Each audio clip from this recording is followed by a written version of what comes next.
Welcome back to the Form is Temporary podcast, and we're absolutely delighted that we are getting on two brilliant guests for a big pod. It's 2 game weeks in one, double trouble, two for the price of one, and it's a really important part of the season, coming back from the FA Cup quarterfinals, which did, of course, have massive implications for game week 30 and 31, sort of wildcard season now, and we have to see what those results have done for our planning. But yeah, so it's a big game week, it feels like. So we've got on two brilliant guests. The first guest we've got on is someone who has to be said is a pillar of the FPL community with his amazing strikers, keepers, losers, weepers tournament. He organises the likes of some great teams through the past of Cafu Goodmen, Netflix and Chilwell, and many more.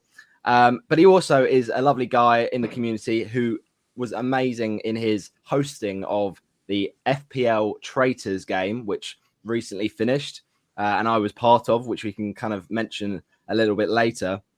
And he also does some great stuff on Twitter as well, some kind of stats about which Premier League team has the best FPL managers. So it's a pleasure to get on. Firstly, Greyhead. How are you, Greyhead? Very good, very good. I think a bit dazed and confused after the FA Cup and trying to work out whether to wildcard or not, but we'll come on to that later on. Absolutely. No, it's a pleasure to get you on, Greyhead. And yeah, you're a big member of the community, you know, a lot of follows and rightly so. And I have to say, I think you left BAFTA TV Awards nomination Claudia Winkleman in the dust with your hosting the FPL Traitors game. You did a great job and I really enjoyed it. So we'll get on to talk about that a little bit later. Excellent. But also on to this week, we've got another great guest. We've got Mr. FPL Store Russell, who produces some amazing merch for the FPL community. You know, you had the likes of like FPL Merch himself, who's kind of done some great like poker chips for FPL ranks in the past. But FPL Store looks like is the go-to now for FPL merch because his content, his kind of mugs he produces, his t-shirts, they're absolutely fantastic with FPL sort of memes and phrases thrown in. So yeah, it's a pleasure to get you on, Russell. How are you? I'm very well, thank you. Not looking forward to talking about FPL, but got to get through it, I guess, with the season I'm having. But yeah, it's nice to be here. It's an honour to be invited on, Roberto. Oh, absolutely. It's great to have you. And Chris couldn't make this one, so I've drafted in a previous co-host from last season. It's great to get you back on after you did a really good job, it has to be said, on our previous episode this season. So Finley, how are you? Yeah, I'm doing well, mate. I'm looking forward to this one. I think we've got a lot to cover over the 2 weeks. Absolutely. Yeah, it's a big pod, this one. So make sure if you are watching us on YouTube, thank you for watching. But if not, if you're watching and listening on Spotify, then do make sure to give us a follow on Spotify, Form is Temporary Podcast. And thanks again for the support on the socials as well. Tifa_pod on Twitter and Form is Temporary Pod on Blue Sky. Okay, then let's get into where we're at this point. So we'll first of all have a little look at Greyhead and Russell's teams from Game Week 29. So I'll just get it up now. So the first team I've got from Game Week 29, I have to say, Game Week 29 for me was a pretty rough one with just 9 players, 45 points. But thank you very much, Greyhead and Russell, for coming on this week because you made me feel a lot better about my team. Because it was a tough game week, I think, for a lot of people. Game Week 29. But Greyhead, I'll go to your team first. So 33 points for you in blank Game Week 29. You took a -4. So we just got the team up for the viewers watching on YouTube now. Could you just run through what you sort of did? And you got some interesting players in there, the likes of Son Heung-min as well. Yeah, it just makes me sad, to be honest. After coming back on the international break, no, it was just it was a really bad week. But I do think that's my role this season. Just because I'm having an absolutely terrible one, really. Like many others are, to be fair. Many good managers having a terrible season. But no, I took my first hit the season, so I was trying to gain some rank. Obviously, want to bring Haaland in with the on the basis that he was going to be fit, hopefully for the game coming up. That looks like it's failed as well. So yeah, no, just a bad week overall. I think the key mistake was just obviously not having Bruno. I think having Bruno in that game week was key. If you had him, then you were going to have a good one, and I did not. Yeah, and the Palmer news was obviously frustrating because we didn't know about that prior to the game week deadline, and Greaves as well with a 0-pointer. I mean, a lot of people, Russell, probably did keep Greaves on their bench if they had him, and for him to get a 0-pointer was pretty underwhelming, wasn't it? Personally, my only returner was Bowen in our Yeah. team, so I'm kind of jealous of this score, which is a bit. Oh, really? Yeah. I think, what was it, 32? I was like, yes, 33. Yeah. 33. Sorry, 5 more than me. So, I think Roberto, you just invited us 2-1 just to make yourself feel much better about your FPL team. To be honest, I think so it nice probably play. is that. Let's be honest, but no, of course not. No, it's a pleasure to get you guys on, and yeah, no, it's interesting what you said there, Greyhead, about that Fernandez thing, because it is true. He did make or break a lot of people's weeks.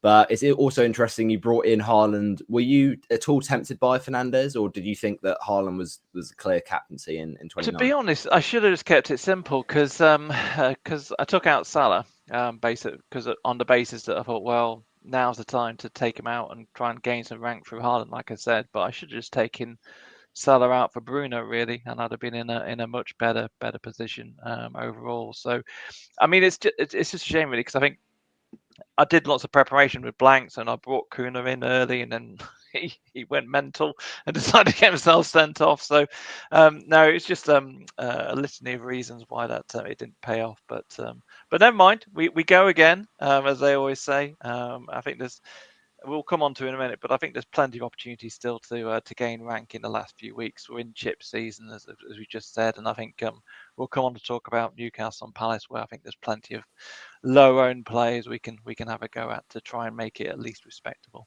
Exactly. Yeah, really interesting looking at this team, isn't it, Finn? Because as an Ipswich fan yourself, with the Ipswich shirt on today as well, Greaves was frustrating, but you also, you're a big lover of and follower of Liverpool, aren't you? And obviously, selling Salah's a big call ahead of the kind of run-in. Obviously, without Liverpool's double game weeks, it's more of an option, but Mo Salah is just ridiculous that he can outscore doublers in a single. So do you think people that have sold Salah, because I think there were a few, to try and maybe get in a Haaland for 29, do you think you would make sure you reverse that and get Salah in as soon as possible? Yeah, 100%. I mean, I took him out last week because of the blank with Newcastle, but he's come straight back in for me this week. I think it's just a no-brainer. The form he's been in this season, and it's just incomparable to anyone else, really. I understand bringing in Haaland, like you said, Greyhead, and obviously for their fixture coming up this week, but I think definitely he's someone that needs to be in the squad. Yeah, absolutely. It feels like he's broken every record at this point, and yeah, especially with Mikalenko's injury ahead of game week 30, looks still a really good captaincy option for that game week. Okay, moving on then to your team, Russell. So we'll just get yours up now. 28 points for you in game week 29, but you made 2 transfers, so at least you didn't take a hit, I suppose. But talk us through it then. Sanchez in goal. Have you had him for a while, or is he one you just kind of held because he had a fixture? Well, I've got I had Henderson as well. So the plan was, the plan was when they both came in was to be rotating. I'm not a big fan of rotation. Sanchez was starting, and Georgeson had come in for 1 or 2 games, so then he just sat on my bench.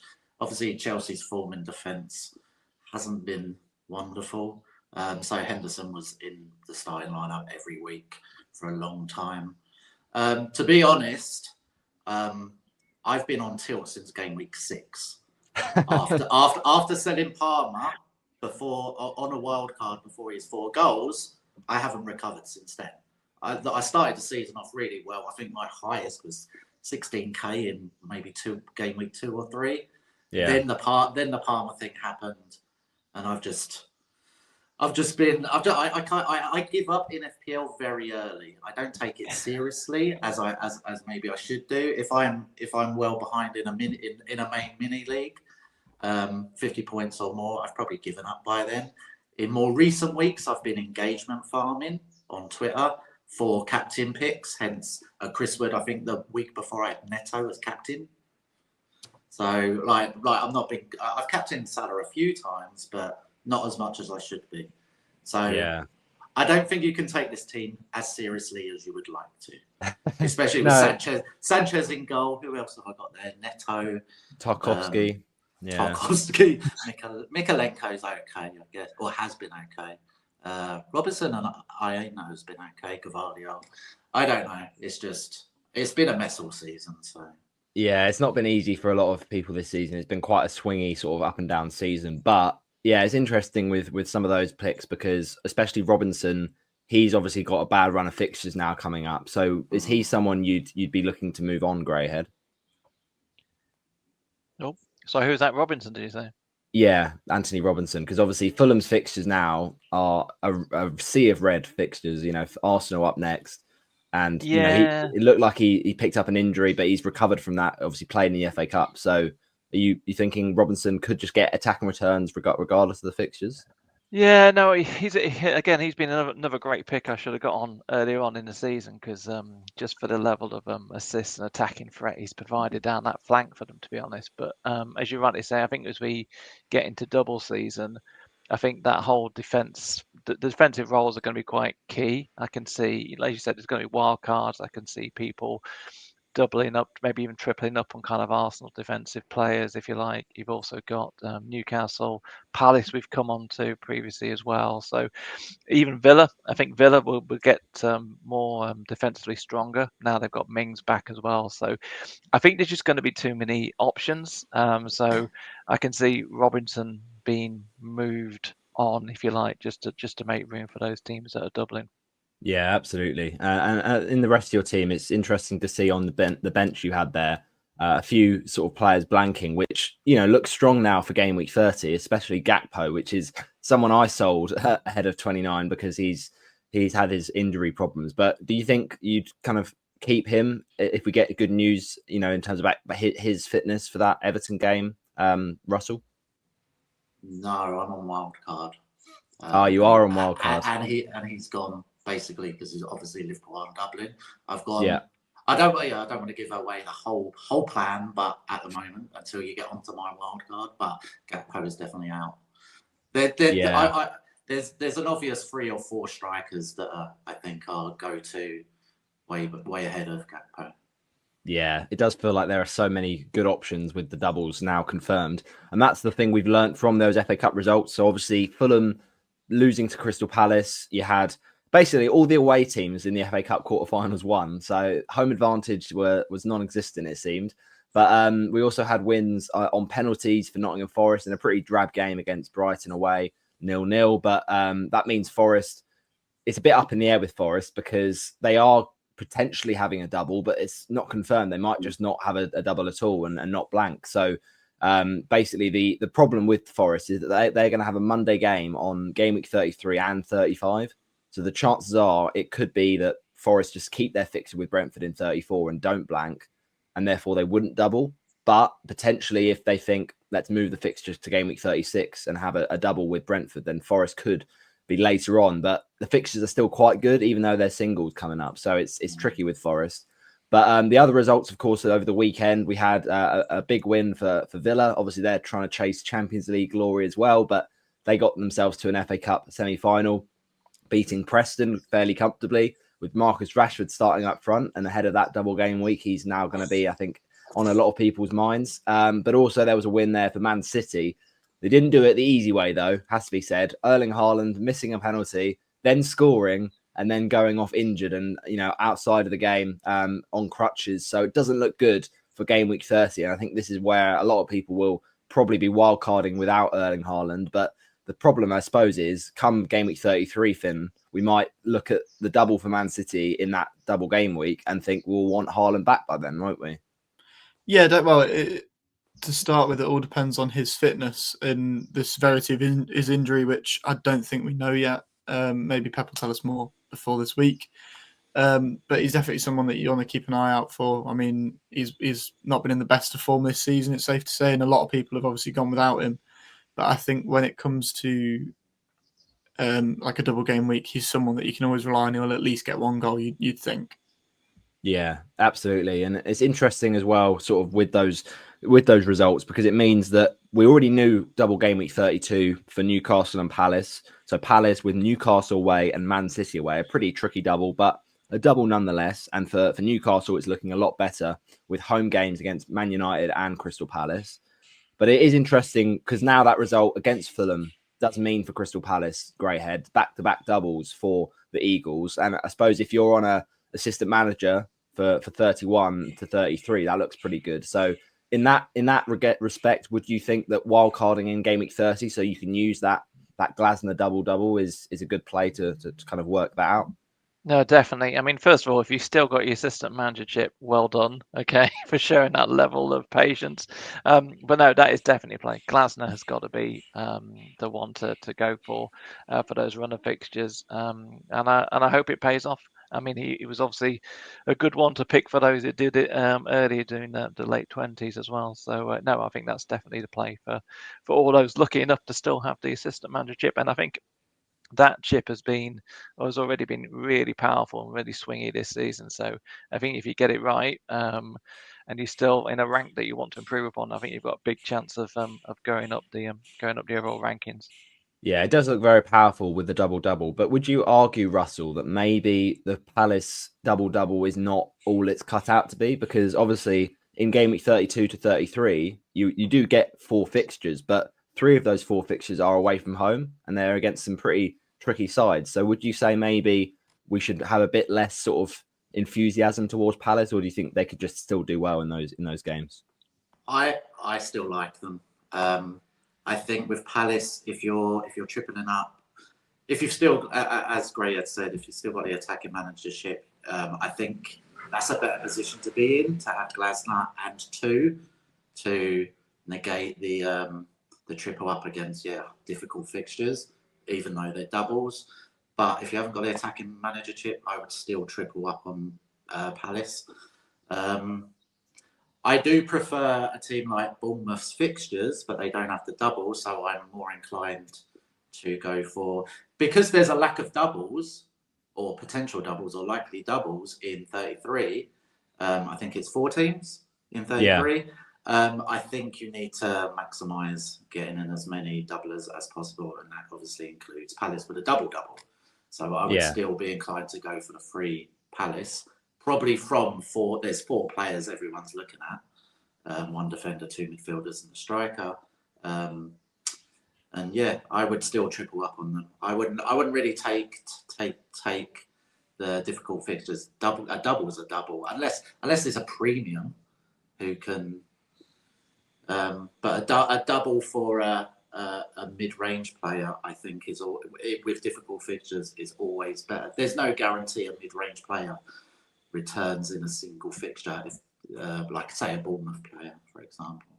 Yeah, that does make sense. And Palace are the sort of team that can cause upsets. And to be fair, they have done it before actually against Man City. They've kind of found ways to kind of cause some problems. So that could be good in 32 actually. But the fixtures for double game week 33 are the kind of key ones when people are talking about chip strategy and Greyhead. So it's interesting with looking at those doubles because you've got Man City away to Everton and home to Villa. Villa at home to Newcastle and away to Man City. Arsenal looks quite good, obviously, because Palace got that win. Away to Ipswich for the Gunners, and then home to Palace, and then Palace at home to Bournemouth, and then away to Arsenal. So there are quite a lot of tricky fixtures in there for those 4 doubling teams of City, Villa, and Arsenal and Palace. But would those sort of only 4 teams doubling push you towards not using, for instance, a bench boost in 33 or a free hit in 33? No, I think you have to. I think I'm definitely looking at bench boosts in 33. Really, I think those fixtures. I mean, you've got to look at the fixtures, but you also got to think about the motivation of the teams as well. And if you think about Arsenal are still going to be all going because they're still, they've got a slim hope of going for the title, so they're going to be going for it. And they've got really good fixtures as well, so a good combination. I think City. Now obviously they've had a bad season, so I think they want to finish strongly as best they can do to get in those Champions League spots. I think Palace are really motivated and are on the up as well. So there's fixtures, but also form of motivation. I think those 3 teams in particular are kind of doing really well. And Villa will, and like I say, I think Villa, I know they've got a European distraction, but I still think they'll be a good team. So for me, I think it's, again, if you've got that bench boost chip, I think the majority of us will look at it for game week 33. Yeah, it's interesting, Finn, because I have looked at a bench boost in game week 33, but I wasn't too keen on it previously because I just wondered the teams that will double in 33 are then going to blank in game week 34. And so what that means is you've got teams potentially playing the second game of the double in 33 right before an FA Cup semi-final. So do you think for the teams like your Man Cities, your Aston Villas and your Crystal Palaces, there could be a bit less opportunity for points on the bench boost if, for instance, those teams rotate in that second game of the double? I mean, they'll definitely look to rotate, or at least you'd expect them to, with such a big game coming up the week later. But for it also depends on their season. I think like for City, they're still gunning. They need to get into the top 4. It'll probably become 5. But then even so, Palace, like you mentioned, momentum there, and the same for Villa. They need to get back on form if they want to battle for Europe again. So I think as much as they'll want to rotate to give themselves a better chance in the FA Cup, they've still all got really a lot to play for in the Premier League season as well. So I think they'd be hesitant to rotate a lot and heavily. Yeah, okay. That makes maybe bench boost 33 a bit stronger. I personally looked at it, Russell, and I quite like free hit 33 just because obviously it's been sort of hurt by the fact Palace ended up winning because, with the blank in 34, I thought to myself, 34 might be harder to kind of get through without a free hit.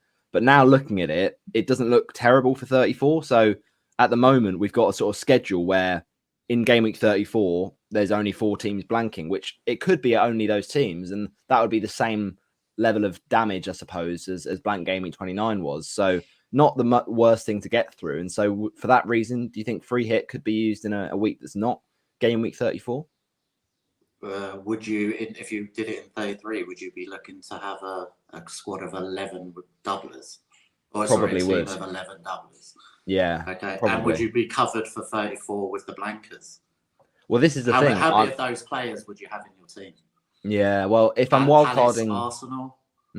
This is the only problem because I've thought about it, and the only issue with it is obviously Newcastle players because they'll double in 32, so you could stack up on 3 Newcastle in 32 or on 31 wildcard, and then they don't have a double in 33, so you might be wanting to bench them on a say a bench boost, but then it's just a 1 game away to Villa, and on a free hit you're not picking any Newcastle players, so I don't know, it makes it a bit tricky. But in an ideal world, I'd pick Newcastle quite heavily on wildcard because they have a fixture confirmed in game week 34. So it's hard to kind of negotiate that, I suppose. But yeah, I just think free hits harder to kind of go against because it's got so much upside. Would you agree with that?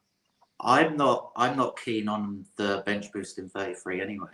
I'm keen looking at it. Obviously, it's all based on squad structure and chips you've got left, etc.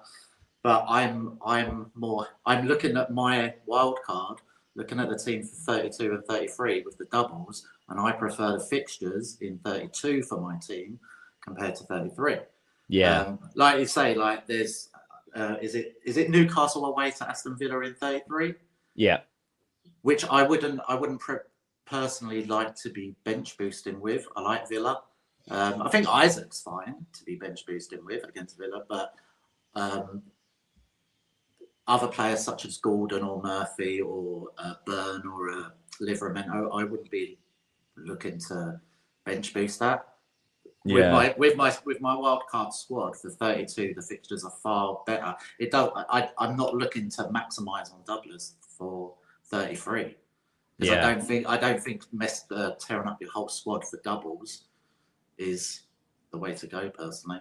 Exactly. Yeah, it does look like double game week 33 is pretty small now, and I think I agree with you, Russell. In all honesty, the more I've looked at 32, the more I think that could be a good week for the bench boost because there are good fixtures for even single game week teams like your Brighton, for instance, against Leicester, and you get potentially a decent bench boost with Palace and Newcastle doubling. So yeah, it could be interesting. I think it's ultimately what it comes down to for me is, do I prefer a bench boost in 32 or a triple captain? Because obviously that week, Greyhead, Newcastle have got a great double at home to Man United and at home to Palace. And, Isak's been probably one of the best strikers in Europe, let alone the Premier League. So would you be very kind of tempted to use that triple captain for Isak that week? Yeah, no, and like I say, I think all this, especially the bench boost question in terms of 32, 33, comes down to what chips you got left. So I've still got my triple captain chip. So Isaac is obvious for game week 32. So in a way, like I say, if you've got the chips you've got left, you're just going to dictate where you're going to play them, really, I think, for the rest of the season. So I've got a triple captain chip, so I'll play that in 32 on Isaac. That means 33. I'm going to bench boost from that perspective. Then that obviously means I'm going to free hit in game week 34 because I've got that left on it. So it's almost like it's kind of like I kind of slept walk into my chip strategy, which is good because I don't have to spend too much time working it out because it's all laid out for me. But it's but like I say, all this, if you haven't got those chips, then I think you've got a bit more variety, a bit more choice. So a few more decisions to make as well. Yeah, the problem is, Finn, I suppose, is that we are sort of still a little bit in the dark when it comes to these blanks and doubles because we are waiting on the Premier League to reschedule the fixtures and determine exactly when these doubles and blanks will happen. And I suppose that's the issue, that we won't know about, for instance, game week 36, if there's any sort of doubles that week and any blanks in 37. We won't know about that till game week 34. By that point, obviously, 32 and 33 will have passed. So this is the difficulty, I suppose, when it comes to triple captain, isn't it, Finn? Because you could look at Haaland and say, oh, well, in 36, he's got Southampton away. If he doesn't get a double game week that week, it's still a great fixture. But it will be hard to know if Isak is better in 32 because we won't know if 36 is a double, right? Yeah, and I suppose that's kind of one of the big reasons we all play FPL and do all this, is because just this unknown, it especially towards the end of the season, if you compete and it all gets a bit chaotic. And I think it's going to be difficult because, like you said, they're not going to announce rescheduling or anything yet, if there are to be any. But I think you've just got to kind of go with what you know. And, from all the information that we've got already, you need to kind of figure it out from there and just stick to your gut, really. Yeah. I mean, we do have information going into game week 30, but it's not everything, is it, Greyhead? Because we need to know exactly when.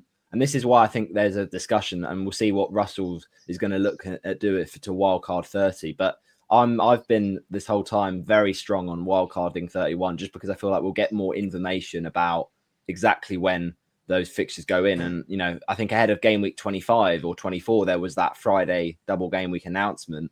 And so maybe we could get that again ahead of 31's deadline. So wildcarding in 30, do you think it might be a bit risky on that respect? Well, I think there's going to be a massive movement towards game week 30. I think everybody's been saying game week 31 for all the reasons that you've been saying. You get more information. We'll find out about the Forest. Maybe we'll find out about the Forest Brentford, what's going to happen there, etc. We find out about Saka. We don't know if Saka's going to be back or fully fit as well. So everyone was saying game week 31 makes sense, absolutely makes sense. And then, unfortunately, what's happened, I think, in injuries to Haaland, I think, has then kind of tipped the balance perspective. So I think now you're going to see the whole of X or Twitter, whatever it's called nowadays, will now start pushing the game week 30 kind of option going forward. And I think they're just going to have to live with that uncertainty. But yeah, no, I fully expect the FPL towers to make our life absolutely miserable and then tell us there's going to be a double or blank we didn't foresee. But I think this season we just have to live with it, really. So yeah, no, I think personally there will be a few more twists and turns in it, but I do see game week 30 now being the big push that the majority will go down. Yeah, I think it is very team dependent, isn't it? If your team is very, massacred by the international break and the FA Cup fixtures, and you're not too well set up for game week 30, maybe that's the thing about why people wanted to free hit in 29, because if they were really well set up for 28 and 30, then it meant you wouldn't have to force that early wild card. But yeah, I suppose if you've planned ahead and you've got no injuries in 30, which I think a few teams do, then I definitely think delaying it to 31 is the better play. But some people aren't in that luxury. So we'll get on to talk about your wildcard 30 team, Russell, your potential draft you're looking at a bit later. But we'll quickly touch on your team, Finn. So I've got up the University of Lincoln Journalism League. It's looking pretty tasty, I have to say, with 9 game weeks to go. I'm up in third with Chris in top with 2,034 points. But you're not too far behind me, are you? Just 30 or so points behind. Yeah, this year's probably been the best year I've ever had for FPL, if I'm honest. I normally give up by about November, maybe even October. But this year I've just kind of stuck with it. These last few weeks have been poor, but that's because I'm also wildcarding game week 30. last week I took a bit of a hit. I knew about the blanks, but I had enough for 11 until Palmer didn't feature. But yeah, looking to wildcard to basically get back on track. Yeah, that makes sense. Those that need to kind of have a reset in their season, it is sensible. 35 points is how you got on in that blank game week. You made just the one transfer in that week of Bowen in for Mo Salah. And I know you're a Liverpool fan, but were you hesitant on that? Because obviously Salah's got a really good fixture, hasn't he? In game week 30 with Mikalenko out injured, and obviously Fulham and sort of Leicester coming up as well for Liverpool. So were you thinking you're going to just move in Salah back in on wildcard 30 anyway? Yeah, it was a no-brainer. The plan has been for weeks for me to wildcard after the FA Cup blank. So I brought in Bowen thinking that he could have done something. I think he returned for me. Yeah, just an assist. But instantly Salah will come back in for when a wildcard. Yeah, makes sense. And I think as well, everyone has been sort of talking about it in game week 30, Russell, haven't they, about the captaincy and saying Haaland against Leicester, it's got to be him. But now I think a lot of people are going to be, swayed towards the reliable Salah against Everton. But do you think there are some other sort of risky punts that you could take on for captaincy, like for instance, an Isak against Brentford, or potentially someone like a Marmoush if we think he's going to start the Leicester game? I think it's all rank dependent. I think if you're protecting rank, you go Salah. It's a no-brainer. If you're chasing, if you're like myself outside the top million, does it matter if you finish 1 million? Does it matter if you finish 2 million? So yeah, I'm going against Salah. It's probably the stupid thing to do, but if you're chasing rank, what is the point of doing the same as everybody else? You're going to just be stuck where you are. So just have some fun with it. If you're not having a very good season, just have some fun. Don't let it ruin your life when Salah scores a hat-trick against Everton. It's just a game at the end of the day, isn't it? Yeah, exactly. And FPL is meant to be a fun game. It does test our patience sometimes, but yeah, if you can play it, as James always says on Planet FPL, play it your way. Definitely, that is the way to do it. But Robinson with a nice sort of bonus, extra bonus point for you there, Finn.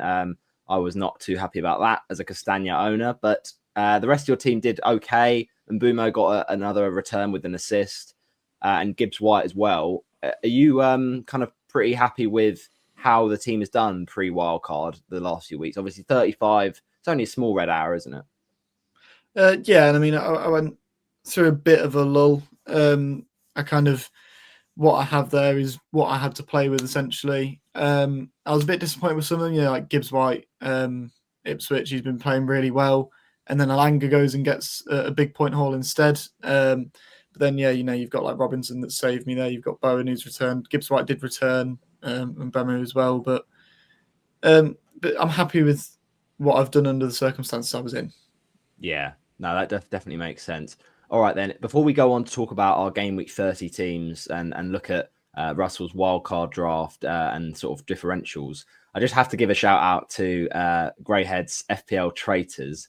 It was a fantastic little kind of game he put together. Not easy to do. It's quite a complicated game, Traitors, as a sort of format. But the way he conducted it on Twitter with a group chat as well, it's not easy to do the game sort of virtually rather than in person, because you don't get those sort of, ways of seeing people's emotions and kind of working out their thought processes. But yeah, for those that didn't sort of catch any of it, Greyhead, could you just explain sort of what happened and how it went, really? Yeah, no, so I've done a few of these really. So it's mainly over the international breaks when basically it gets a bit boring, doesn't it? Really, if there's nothing to talk about. So I've done like competitions based around Strictly Come Dancing. So I've done Strictly Come Captain in the past. I've done Taskmaster, but I've got Praz to be Taskmaster over the international breaks. That was quite good fun.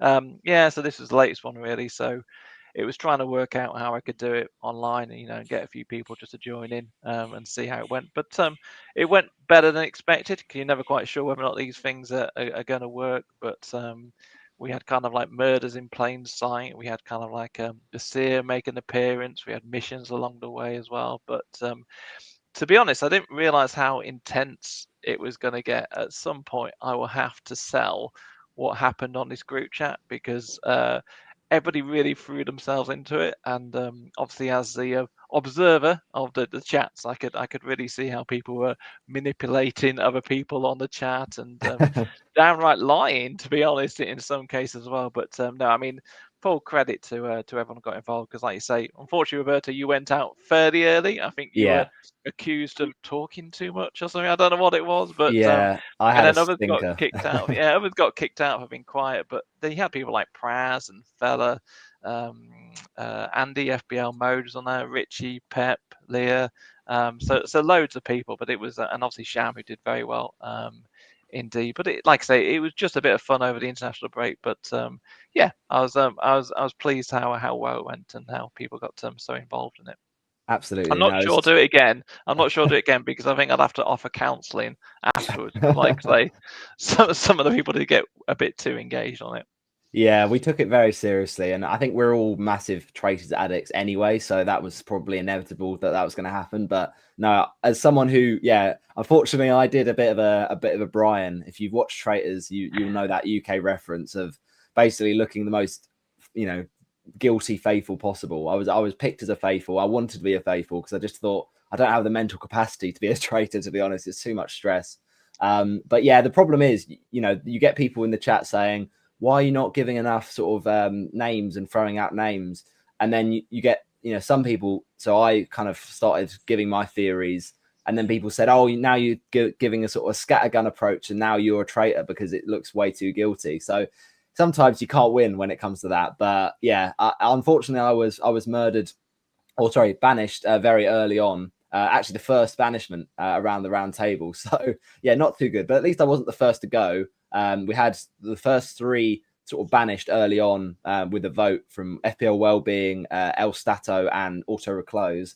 And then Delia, poor old Delia, really, really lovely person in person. I think that's why the murder took place, because the traitors thought, let's get out a strong faithful. Unfortunately, there was a few messages I said about how, I understand why she's been murdered. She'd probably be seen as a threat to the traitors. Yeah. And everyone seemed to make that think that I was a traitor, but I was just genuinely stating the fact that she's a lovely person, Delia, and that's probably what they've been thinking about. But that put me under scrutiny for some reason and got me kicked out, which is fair enough. But it was great fun. It was really good fun, and congrats to FPL Dashend and FPL Wellbeing, who after getting initially kind of kicked out of the castle, to kind of come back and win the game as a faithful was a great story for him. He did it one better than Alexander in the latest series. So really great game. And for those that were traitors, the likes of Praz, Noble Gent had me absolutely fooled. Leah as well was really good, and Cham, as you mentioned, got really far, and obviously Fella as well recruited late on. So what a great game, and absolutely great job. Well done, Greyhead, on that. Okay, that's all sort of our chat around FPL Greyhead's work, but I have to give you a shout out as well, Russell, because I just absolutely love the merch that you've done these last few months. I'll be honest, I wish I'd kind of stumbled across your stuff earlier, because it's just so entertaining seeing all the stuff you've done, like the memes and the kind of and the merchandise, and you're very kind in helping out myself or anyone that wants these sort of stuff. And actually, we got to give a shout out to you, because a former temporary mug, I gave one to Chris, and he really enjoyed that. And then of course you've kindly said you'll help out at the end of the season. So the mini league we're running at the moment is very competitive. At the moment Chris is leading, but it could be really exciting to see where that goes. So a little prize in store for whoever wins the league. Isn't that right, Russell? You've asked for a t-shirt. I think it needs, I don't know if you're going to show it now, but I think it needs a slight tweak. I think there can be an improvement on the text we had in the middle of it, because it was a bit of a boring font. So I think I might jazz it up a little bit for you and send you a few more mock-up drafts for you to choose from. I appreciate it. just to intersect about the traitors, I've got a confession. I've never watched an episode of Traitors because, oh really? Because I live in Malta and we don't get it out here. I don't know. Is it on YouTube? Is there like a catch up on YouTube? You can catch it all on BBC iPlayer. Every season is there. I can't get iPlayer. I guess unless I get an IP or something, but I can't get an iPlayer. I do have a Traitors mug though. FPL transfers, but I don't like it because I think the original Traitors logo is super ugly. I hate the orange. The font is not nice. I don't like it, but I do have one because obviously I'm aware of how popular the show is. So yeah, no, it's a very popular show. You're absolutely right, and yeah, it's a fantastic kind of great way to get people engaged with your stuff, Russell. It's we love the game FPL itself, and to see it sort of summed up using merchandise, it's fantastic. So yeah, just kind of keep doing what you're doing, and thanks for all that you're kind of providing for the community. Because for instance, this amazing T-shirt that, as you said, you're a perfectionist and you want to even make it even better for us. We much appreciate that. So whoever does end up winning the mini league, make sure to kind of catch your eyes on that, and hopefully that will be coming at the end of the season. So if it can look anything like that, then it's going to be a very memorable one. So make sure you do, if you're in the mini league, keep on grinding, and we'll see how things kind of develop in these coming weeks with the doubles and blanks coming up. It should be really, really exciting. Okay, talking of the doubles and blanks, we have to look ahead to that in the future episodes, but this game week is going to be looking specifically at game week 30 and 31. So we'll start off then by looking at what Russell's done with his potential wildcard plans. So Russell, could you just kind of walk through what you've got at the moment and what you're thinking at the moment? As I said previously, I won't be captaining Salah this week because with such a bad rank, I don't see the point in doing the same as everybody else, especially when Haaland got injured. I believe everyone's going to be moving to Salah. And if I'm not captaining him, I don't think it's rip me to shreds, but I don't think it's worth owning him if I'm not going to captain him. I'm just praying that he has a dry spell like Haaland had after a few weeks of the start of the season, and I for one was very late in taking Haaland out as well, so that didn't help my season. But yeah, I'm just praying that he has a bit of a mare for the rest of the season. I don't see it happening, but that's the only straw I'm clutching at the moment. I did consider going big on Arsenal defence and tripling up in as a block defence, but Saka scares me, and because he's so low owned as well because of his injury, I wanted to keep a space open for him by keeping Palmer and moving him on in, I think, for the double in 33, because Palmer's obviously got Ipswich in 32. Yeah. So I just went for a double up in defence for Arsenal, which I still think is strong enough. The triple up, I don't know if you know, the triple up in defence is only 0.2% owned in the top 100k. So I still might change it, but I believe what I sent to you is what I'm going with, because there's nothing worse than having a plan, changing it, and then your original plan coming in. Like a Saka doing well in the double, coming back doing well in the double. But there's obviously the Madrid games as well, so it's all very hard to be picking a wild card this week. But obviously with the potential doubles, not the confirmed doubles. Yeah. But I need to be gambling at this stage of the season with the terrible rank I'm in. But I want to have some fun, so I don't know if it is fun every week praying that Salah doesn't return when he obviously. How many double-digit hauls has he got this season? 12, 11, 12? 17, I think it is. 17. Only 5 off, only 6 off. 17 double-digit hauls, and I'm going against him. Great. Well, you got to chase, and I get it. You know, sometimes you got to be bold, and you don't win FPL unless you take risks. So yeah, I understand. No, I'm not winning FPL, Roberto. No, I was just talking more generally, but yeah, no, I get it. So have you got that wildcard 30 draft in front of you, Russell? Is it right if you just run through it? Okay, I've got Raya Gabriel, as I said, there's a double up. I've got for Man City, I've got a triple up of Gavardio Foden. Not too sure, but I've gone for Foden and Marmoush because of the Haaland injury. The Palace triple up I've got is Munoz, Sarr, Mateta. Obviously, Eze is the other option, but for financial reasons, I've gone Sarr over Mateta. Yeah. Newcastle triple up, I've got Shah, who I prefer over Livramento because I've got the funds for that. I've got Shah over Livramento or Burn. Gordon, who I can bench, who saves me a benching headache. I think when you make a wild card, your bench always looks too good to be benching, and you might bench some points. So it was like a Gordon or a Saka to be putting on a bench, so you're not worried about them returning points. And then obviously he's got good fixtures coming back. Who else have I got? And then a singles, I've got Van Dijk. He's basically only in for the bench boost in 32 because I can't remember their fixture. I think at home to West Ham. Yeah, I think it's West Ham away potentially. I think it was at home. I think it's at Anfield, Yeah.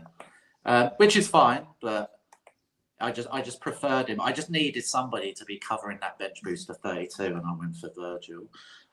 Cliver, I would have preferred to be having more Bournemouth players, but when it's unlikely that they'll be doubling, I've only gone for one, and he's their main man. I personally think.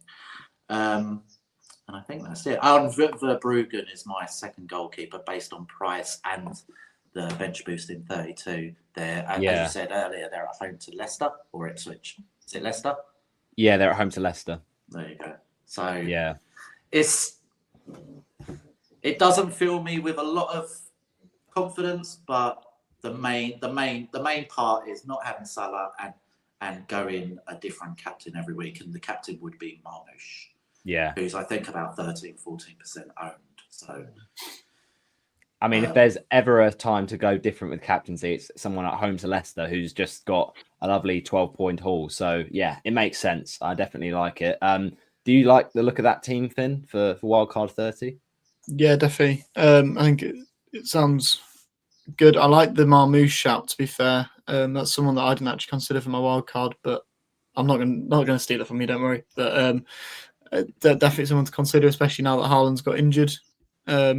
But sounds strong. Yeah, it does feel, doesn't it? Especially on Wildcard 30 Greyhead, that the sort of template three forwards will be sort of Marmoush, Isak, and Mateta, won't they? Yeah, I think so. I think maybe a couple of people might just punt on Even Nielsen for Bournemouth.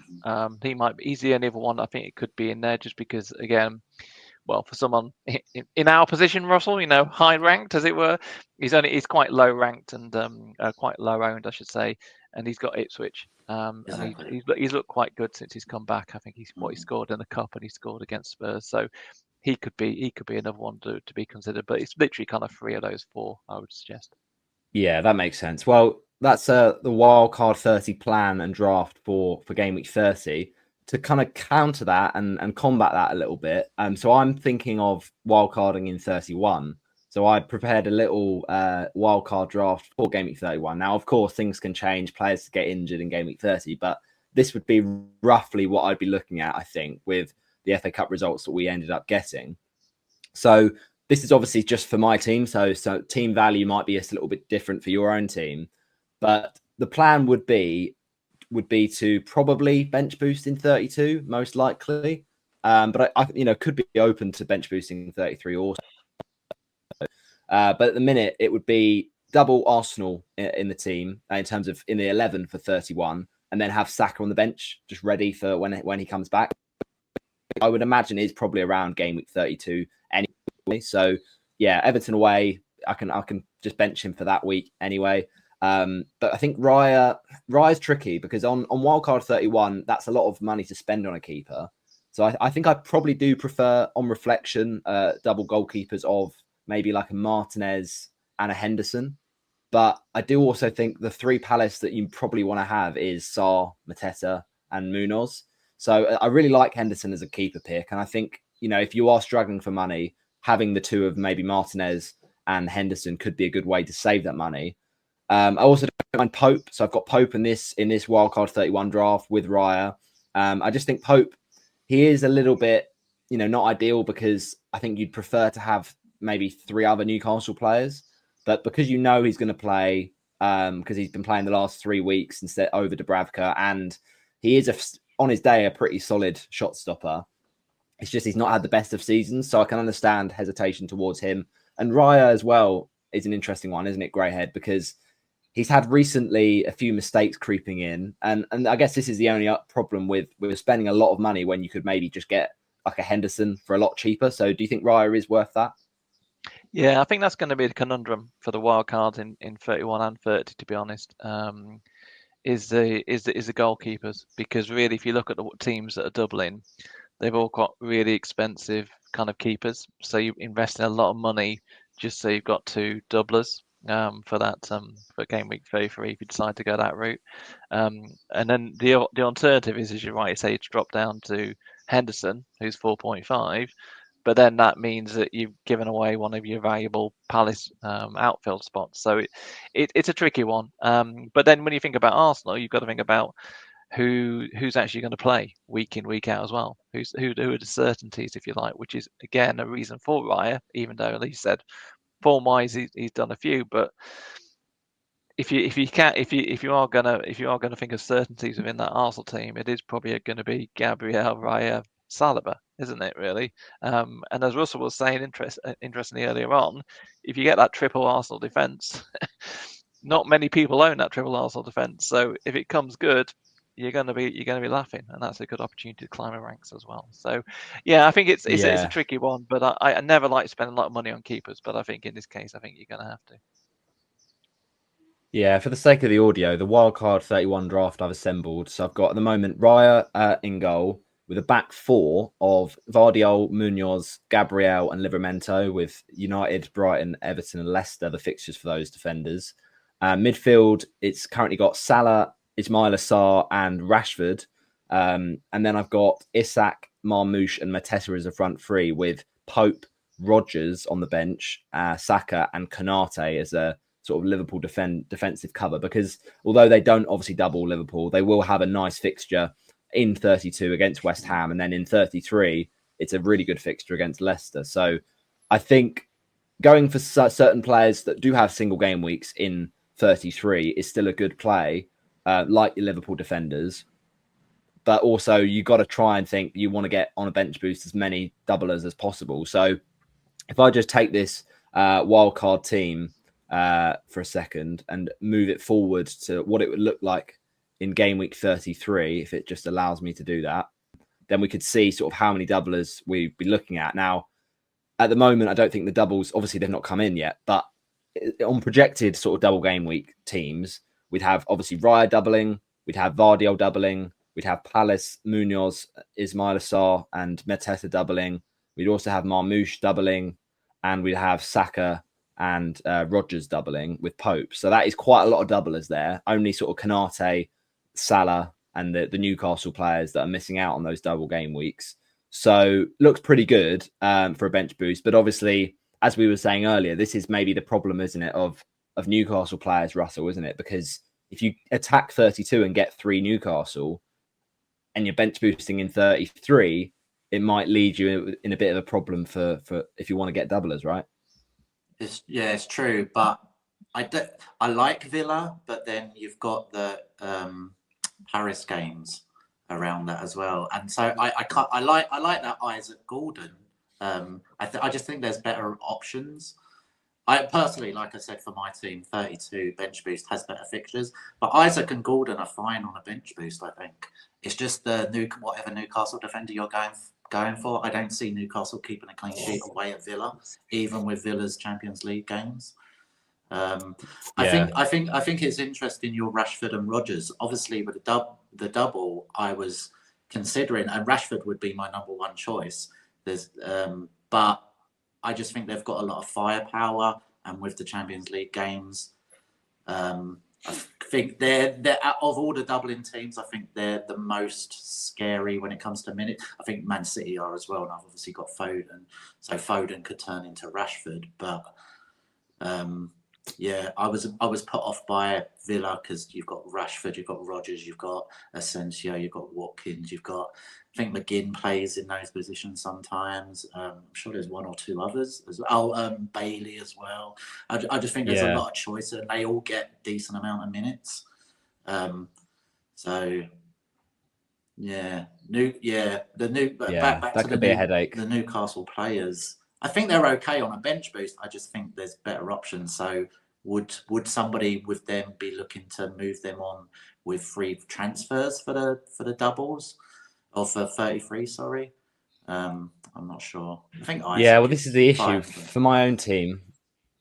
Yeah, for my own team, by the time I get to game week 33, I'm very unlikely. Actually, I suppose I would have 2 free transfers in 33 because I'd probably roll in 32 if I didn't get any injuries from Wildcard 31. So I would have 2 free transfers potentially to sort out my Newcastle players if I bench boosted 33. But yeah, this is the thing. I could take out Livramento and whoever my third Newcastle asset is alongside Isak, but I don't know. We might get more injuries by game week 33. This is the issue. So we'll have to see. Bench boosting 32 does still look good, I think. So that's probably what I'm going to do.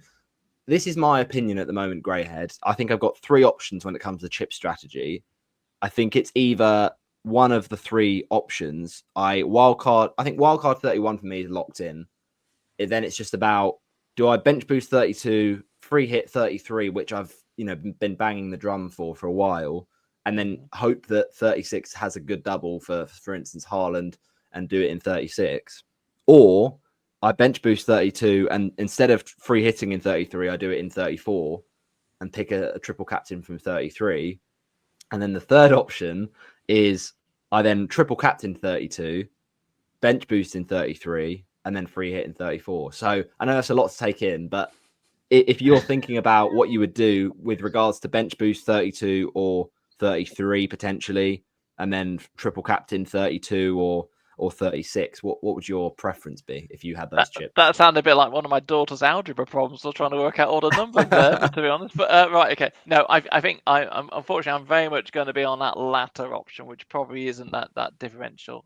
So I just think with the certainty of knowing that Isaac has got those really good fixtures in 32, the triple captainship is going to be good. I think, as you rightly said, if you don't do it then, you're going to be kind of waiting, hoping Haaland comes back. I mean, we genuinely don't know what's going to happen with Haaland. I mean, and that's a slight concern when it comes to Mamouche, for example, who I've seen. I think is a great pick, but Haaland can suddenly turn back up and he'll be fine, or he could be out for a longer period of time. So we don't really know what's happening on him. But so triple captain 32, I think that's what sways me.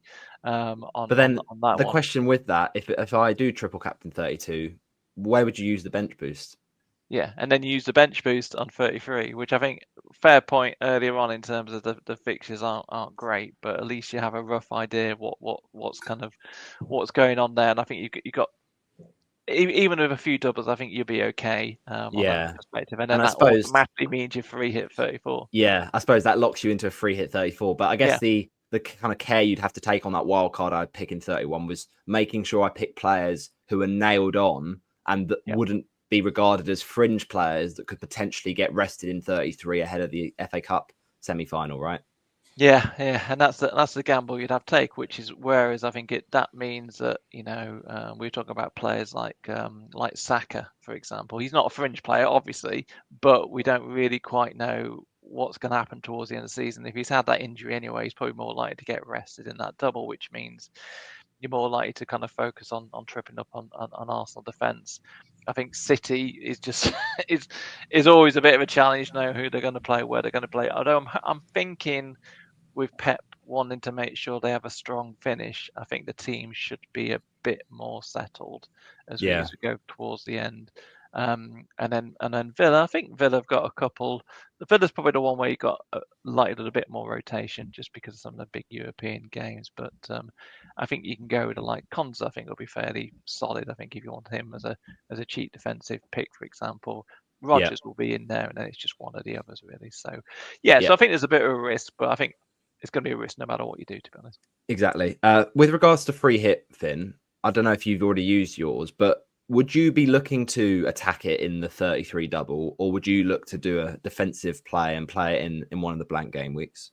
No, I'm looking at going defensive. I've managed to keep my free hit. I think now that I've wildcarded, I think I've got bench boost and free hit left, and I'm thinking to use it over the blank that we've got coming up for the FA Cup semi-final, just because that rules out kind of 8 teams, I believe, just to kind of protect my team really, and kind of keep this rank and hopefully push on. That's the plan for me, really. Yeah, that makes sense. Absolutely. Okay, thanks for that then. That's a little chip strategy section of the pod.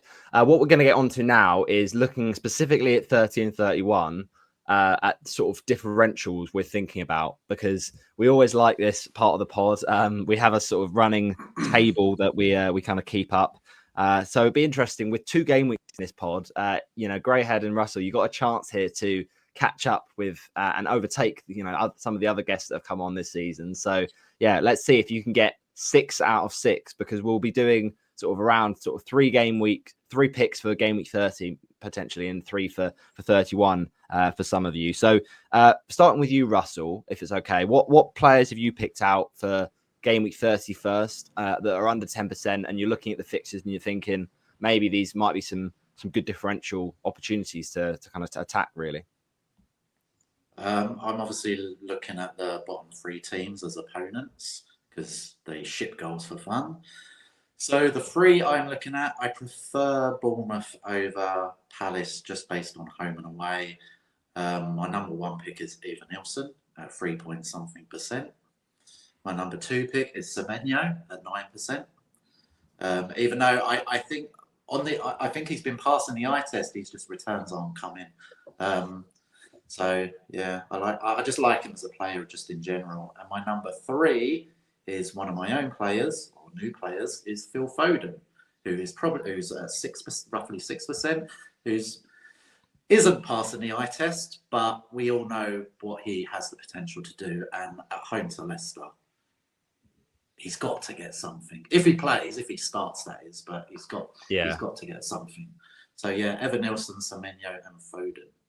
Interesting. I mean, you think with Haaland's injury that Foden will start Leicester, but this is Pep we're talking about, so we don't have any guarantees, of course. But it's interesting the Semenyo pick, isn't it, Greyhead? Because he's been such a good player when it comes to minutes, but the form has just been non-existent. And I guess the other concern about Semenyo is the fact he's on 9 yellow cards. So if he gets booked in either of the next 2 game weeks, I think he'll miss game week 32. Oh, sorry. Yeah, that's right. Because I think the threshold is for 10 yellow cards is game week 32. So would you be worried about picking Semenyo, or do you think he's someone you can target for that Ipswich game?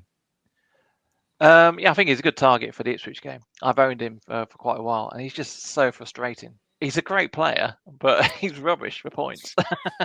He's and especially when you've got the other midfielders, Bournemouth midfielders outperforming him so strongly as well. So So I think, a great player, but I think the good thing about him is he's fairly solid to start most weeks. Because I think that's one thing you got to think about at game week 30 is that I think there's only like 72 hours between their cup game and the Ipswich game as well. So I think there might be a bit of rotation, but I suspect he might be the one that's fairly kind of solid to start, if you like. Whereas I think I might even worry about Kluivert starting. Yeah, I think that there could be a bit of rotation there as well. So yeah, so like him as a player, and I'm sure reasonably a good pick for the Ipswich game, but over the long term, he's certainly not one I'd have in my wildcard, for example.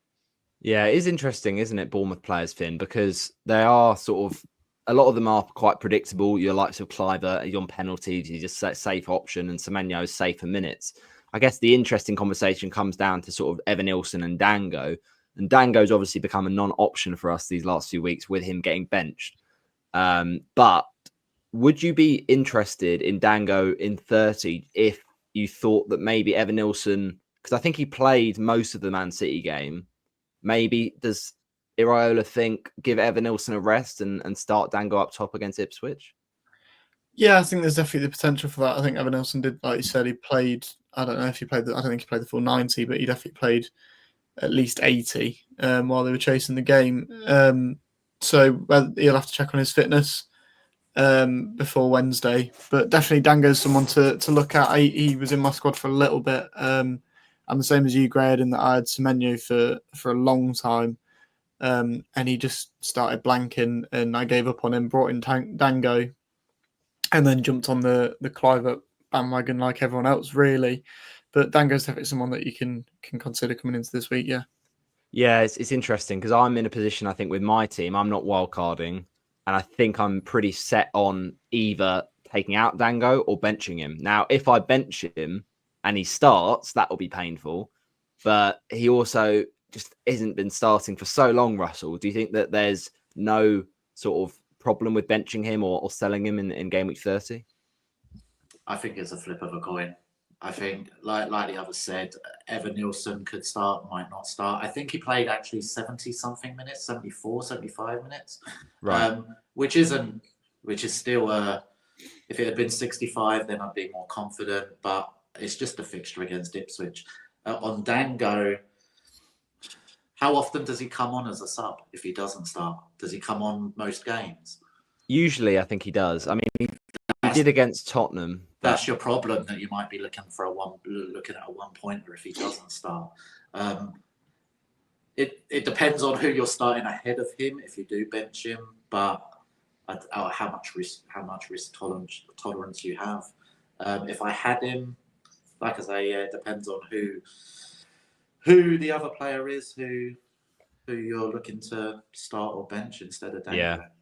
No, I do like those differentials you've picked, Russell. I think Semenyo is a solid option if he gets out without a yellow card. And obviously, I like the Evan Nielsen pick as well because he's a forward, as mentioned by Greyhead, who could be really good as a little differential punt. Foden, for me, I mean, I know there could be more chance of him playing, but he's just had such a poor season, hasn't he, Greyhead? So, like, where does the form come back is a concern. I guess he's got a lot of sort of potential to kind of be explosive. He was player of the season last year, but 9.2 million is a lot for someone who's not got an attacking return since game week 23. So I get the upside of it, Russell, but would you say, Greyhead, that he's just not worth the money at this point? Yeah, I mean, he must admit, I don't know if Russell saw it, but when he was going through his wild card and he mentioned Foden, I twitched slightly because I wasn't quite sure about that one. No, he's obviously a great player, but I just think just in terms of his form, he's just not showing it really at the moment. I mean, he didn't look that great in the cup game, didn't look that great when he played for England as well. And I think Pep's come out with some comments this morning saying every player goes through a down cycle. I can't remember what the exact comments were. So they're obviously all aware of it. Yeah, he could explode, but yeah, it's a lot of money to put into someone who could do something. So yeah, and also I think there's probably going to be a bit of competition with places. I mean, obviously De Bruyne's back as well, and I think, like I say, we talked about Mamouche as well. So yeah, I don't know. I'm not completely sold on him. He doesn't give me that warm, fuzzy feeling inside in terms of having him going forward.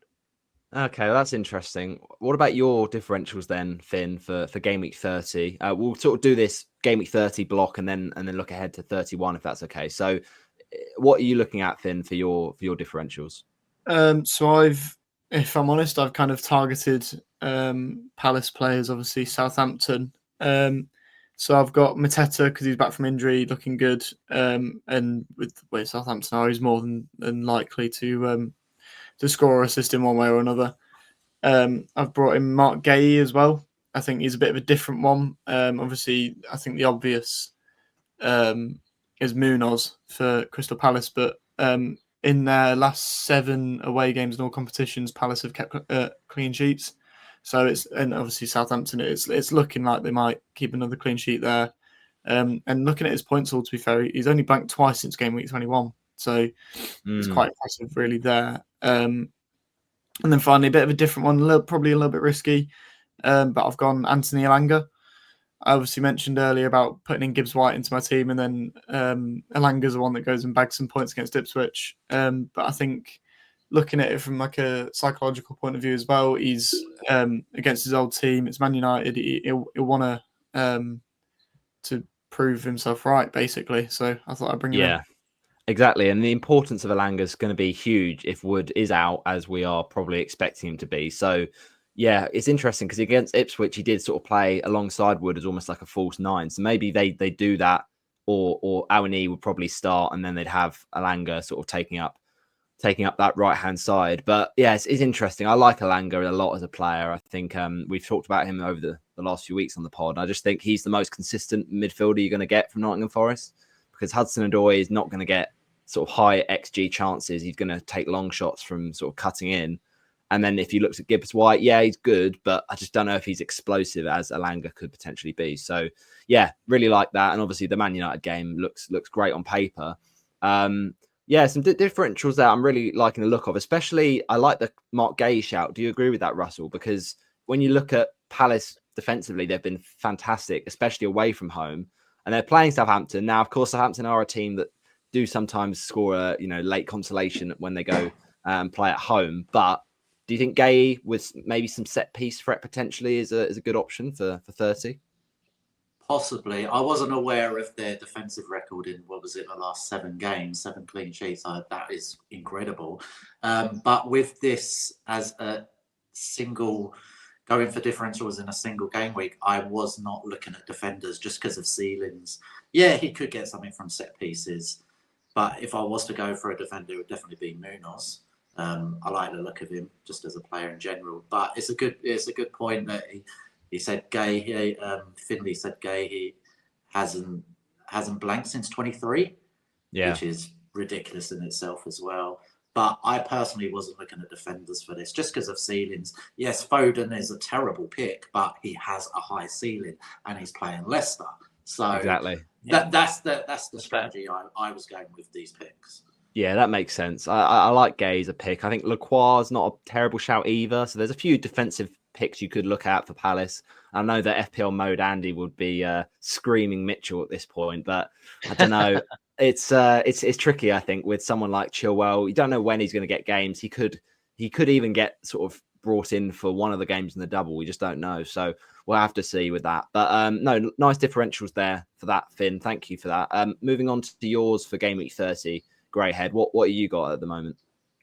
I'm going all in on Palace. So I'm gonna go and see. I'm going to actually go into the game on to see them again at Southampton because I'm local, so someone's got me some tickets. So the Saints are awful to watch. I mean, I've seen them a couple of times this season. They're just a terrible team. Okay, they're just sorry to all Saints fans out there, but they're awful. So yeah, so I think as I'm going to go, I wanted to make sure I had something to cheer on, and that was going to be cheering on Palace, or when hopefully his picks come through. So yeah, so it's obviously Sarr. I think he's a great pick. He obviously had 2 double digits returns. I think in 27, 28. He looked really good in the cup game as well. So I think he's definitely someone that we should be bringing in. Marteta, as was said, I think he came back. He obviously had that. Almost got decapitated by the Millwall keeper. But before that, he had 7 returns in 8 games. Are you at all worried? Are you at all worried about how he played against Fulham, Greyhead? Because I know obviously he's just come back, and so he's probably thinking he's got to be careful. He's wearing his mask around his ear and all that, but he didn't look the most lively, did he, against Fulham? And obviously, Nketiah comes off the bench and scores. Yeah, it's the Raul Jimenez effect, isn't it? Really, the comparison there, because I think he was half the player when he came back originally after his horrific injury. So yeah, that does raise a question. But again, sorry to all Saints fans, but Southampton are terrible. Okay, so if anything is needed to get your confidence back, it's playing them. So I think I'll still stick with Marteta on that basis. And then my last one, and I can't believe he's under 10%, so you may have to just check me on that. But Eze, I think he's still Eberechi Eze. Yeah, he is just under 8.3. Yeah, if you listen to the FPL community, you'd think he's going to be in every single team this week, but he's not. So as a result of that, then I think he's a great one to come in. Obviously played really well in the cup game. Really played well for England. I think that's helped kind of motivate him, kicked him on. Really, he seems to be playing without any kind of injury worries for a bit as well. So yeah, I think he will. Yeah, he will have a good game, I reckon. Against. I really like that. You know what? I think that's the first time in TFIT pod history that we've had someone pick all 3 of their differentials for a game week from the same team. So Excellent. Love it. all Excellent. in. You've gone chips in, all in. Really Yes. good. Yeah, great stuff. I love Eze. He's a great player on his day. Obviously, the recent form has been good, but across the whole season, Russell, would you be concerned about the fact it's taken Eze so long to get goals this season when maybe Sarr's been in slightly better form? I was going to jump in and make a joke that he'll be injured before the Southampton game anyway, in training or something. But no, he's been incredible in the last few weeks, hasn't he? So for England, for Palace, for the last couple, or for the cup, but for the previous week as well in the Premier League. I'm not against that pick. I just Southampton are terrible, but Ipswich are terrible, and Leicester are terrible too. So That's true. I was just going for the home advantage. I think Eze is I prefer Eze over Mateta personally for that game because Nketiah has been performing when he's been coming in.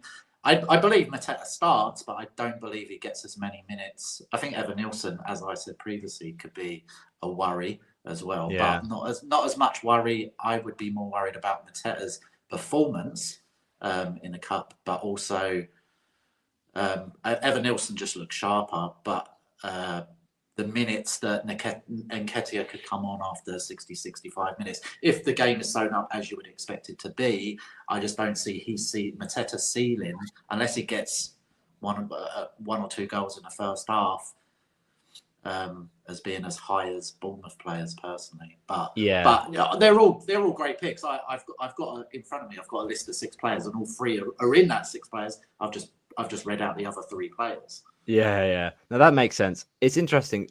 I'll be interested to see what your view on this is, Finn. If you're picking a Palace midfielder, for instance, would you prefer to go for the inform Ismaila Sarr or the maybe slightly more historically consistent Eberechi Eze?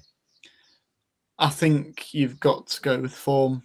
I'd personally go with Sarr. I mean, I watched him obviously play against Ipswich the other week, and he just turned it on just like that. And the way Eze played, I mean, to be fair, the way Eze played for England last Monday, very impressive. He looked really sharp. I think he got himself a goal, didn't he? Yeah. So coming up against someone like Southampton, I've been really good confidence at the minute, so I could see him bagging or getting an assist or whatever it may be. But at the same time, I think I myself will probably stick with Sarr. Yeah, it's interesting. I've looked into Eze's record against Southampton, and it is very, very good. So I shouldn't read into that too much because it's it's a small detail, but I always like to look at players' records against certain teams. So maybe Eze could be the one, but I just think Sarr it's so confident right now. And another goal in the FA Cup, a good header. He doesn't often score headers, Sarr, so I was quite pleased for him as a former Watford player. For him to do that. Okay, those are your differentials then, Greyhead. Thank you for those. My differentials for Game Week 30. My first pick is someone who I think we've briefly mentioned, but I think a lot of people will be put off just because probably they're waiting for Anthony Gordon. Obviously, he's got his red card he got in the FA Cup. He's still got to kind of see out that suspension. But I really think Jacob Murphy on a wild card could be a really nice differential. He's only 5 million, so really cheap. If you're talking about a bench boost in 32, that's absolutely perfect with Leicester in Game Week 31. But just looking at 30 specifically, it's a home game against Brentford, a Brentford side that have conceded goals all season. Now, I know Newcastle Greyhead will be a little bit, drunk potentially after their Carabao Cup celebrations and their trophy parade the other day. But I think Murphy's been fantastic. And obviously, a long time we were worried about would he leave in the January window and would they get someone else in his position? But he's just made that position his own, hasn't he? So do you think Murphy's got enough upside as a good pick for that Brentford game? Yeah, no, I do. And you'll find out why when we come talk about Game Week 31 picks. But no, I think he's a really good pick. I think he's been, like you say, he's been overlooked. I mean, that price, 5 million, is fantastic. I think he's got 13 attacking returns this season, something like that. So, and I think he's just, I think he's been a really good player, and I think really overlooked over the course of the season because you get distracted by all the other kind of dazzling, flashy, bright lights of the likes of Gordon, etc. So I think he's definitely well considered, particularly with the we talk about Gordon earlier on. I know suspended at the moment, but I think there's still some murmurs I heard about kind of injury status, whether or not he comes back. So I think of that. Yeah. And I think he's fairly secure as well. So yeah, That's the thing. Gordon, he did pick up an injury in the first game against Albania, so it's a bit concern of whether he'll kind of get back straight in for the Gameweek 32 double. But we'll have to see with that. But yeah, I like Murphy. I agree with those points. My next one, this is a bit riskier. Now we talked earlier about Foden, and any Man City player is risky, but generally this season, I think his minutes have been pretty good. Now, he was recently subbed off for a 0-pointer, so not ideal. But I've gone for Savinho because I've been really impressed by him all season. And the fixture is obviously great against Leicester. He obviously missed the Bournemouth game because his partner had a baby, so that's fair enough. I would imagine he plays Leicester, but this is the sort of game he could potentially get rotated in. So do you think this is a punt that's a bit too risky, Russell, or would you like the look of Savinho against Leicester? I liked Savinho yesterday. I thought he had a decent game yesterday compared to. I thought De Bruyne was good. I thought Marmoush and O'Reilly when he came on was great. Sorry. Did you just did you not hear what I just said about he missed the Bournemouth game yesterday? Yeah, he didn't play, did he? Or am I completely forgetting about something? I thought he missed the game because his partner was giving birth. Oh, I must be thinking of someone else. Who was playing on the wing? Who was playing on the wing? I'm trying to think now. Who was it? Because O'Reilly came on, didn't he? Yeah. He was playing left back. Gavardio moved to centre back. There was someone on the other side who I honestly my memory's gone. But yeah, I get your point. It's he looks exciting player, doesn't he? Now. It was someone. No, Saviota didn't play. Definitely didn't play. No, he didn't play. I can't remember who I was. You know why I saw? I saw it because I know that Andy Martin always follows the wives and partners of FPL players, and I saw that he tweeted that Savio was missing the Bournemouth game because of that. So I can't remember who I was thinking of, but there's someone who I was mistaken for Savinho. There's somebody I can't remember who it was though. Jesus, who was that? I was watching the game. I had the game on. I was cooking as well at the same time. So, but there was someone who was catching my eye, but I can't remember who it was. Well, I suppose it's not Pep's. I think it's a risk if he didn't play that game. Then I think it's a risk. But I've picked Foden. So any Man City you play, you pick in this is apart from Marmoush. Marmoush should be playing, but he's over 10% obviously. But, yeah, I think it's a flip of the coin. That's going to bug me now. Who was it? I can tell you the answer. De Bruyne started the game. It wasn't De Bruyne.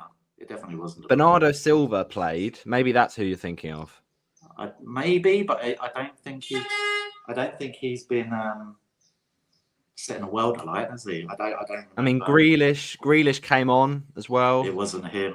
I can't remember. Was it McAtee potentially? Might have been McAtee. It might have been, but I wasn't really paying attention, to be honest. Well, yeah, there is obviously Jeremy Doku as well in the City team, and I looked at him, but I was like, he's such a frustrating player to watch. I think Savinho's fun to watch on the eye, and he can be really, really good. So, yeah, that's my second pick for Game Week 30 against that Leicester terrible defence. And, I was looking at City defenders, but the way City have defended this season, I know it's Leicester who don't score goals at all, but City just seem to implode defensively. And, Kuznov with their own goal, I'm not sure I'm keen to go there. So I've gone for Savinho instead. My last one, though, see what you think about this one, Greyhead, is a Brighton asset, because although they don't double in Game Week 33 now with them going out of the FA Cup, I think they are going to be spurred on to, now they're just going to focus on the league to try and get a European spot. And they've been playing really good football as well.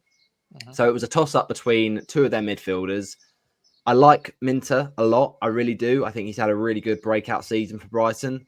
But I'm going to go with the safety of Mitoma. He's just been sensational. He just about sneaks in under 10% at 9.7. He is their talisman, really. I know João Pedro's had a great season as well, and his penalty was fantastic in the shootout. But obviously, Pedro's a bit more higher owned. So do you think Mitoma's someone who you could pick? 6.5 is a little bit pricey, potentially. But do you think he's worth it for the Villa game?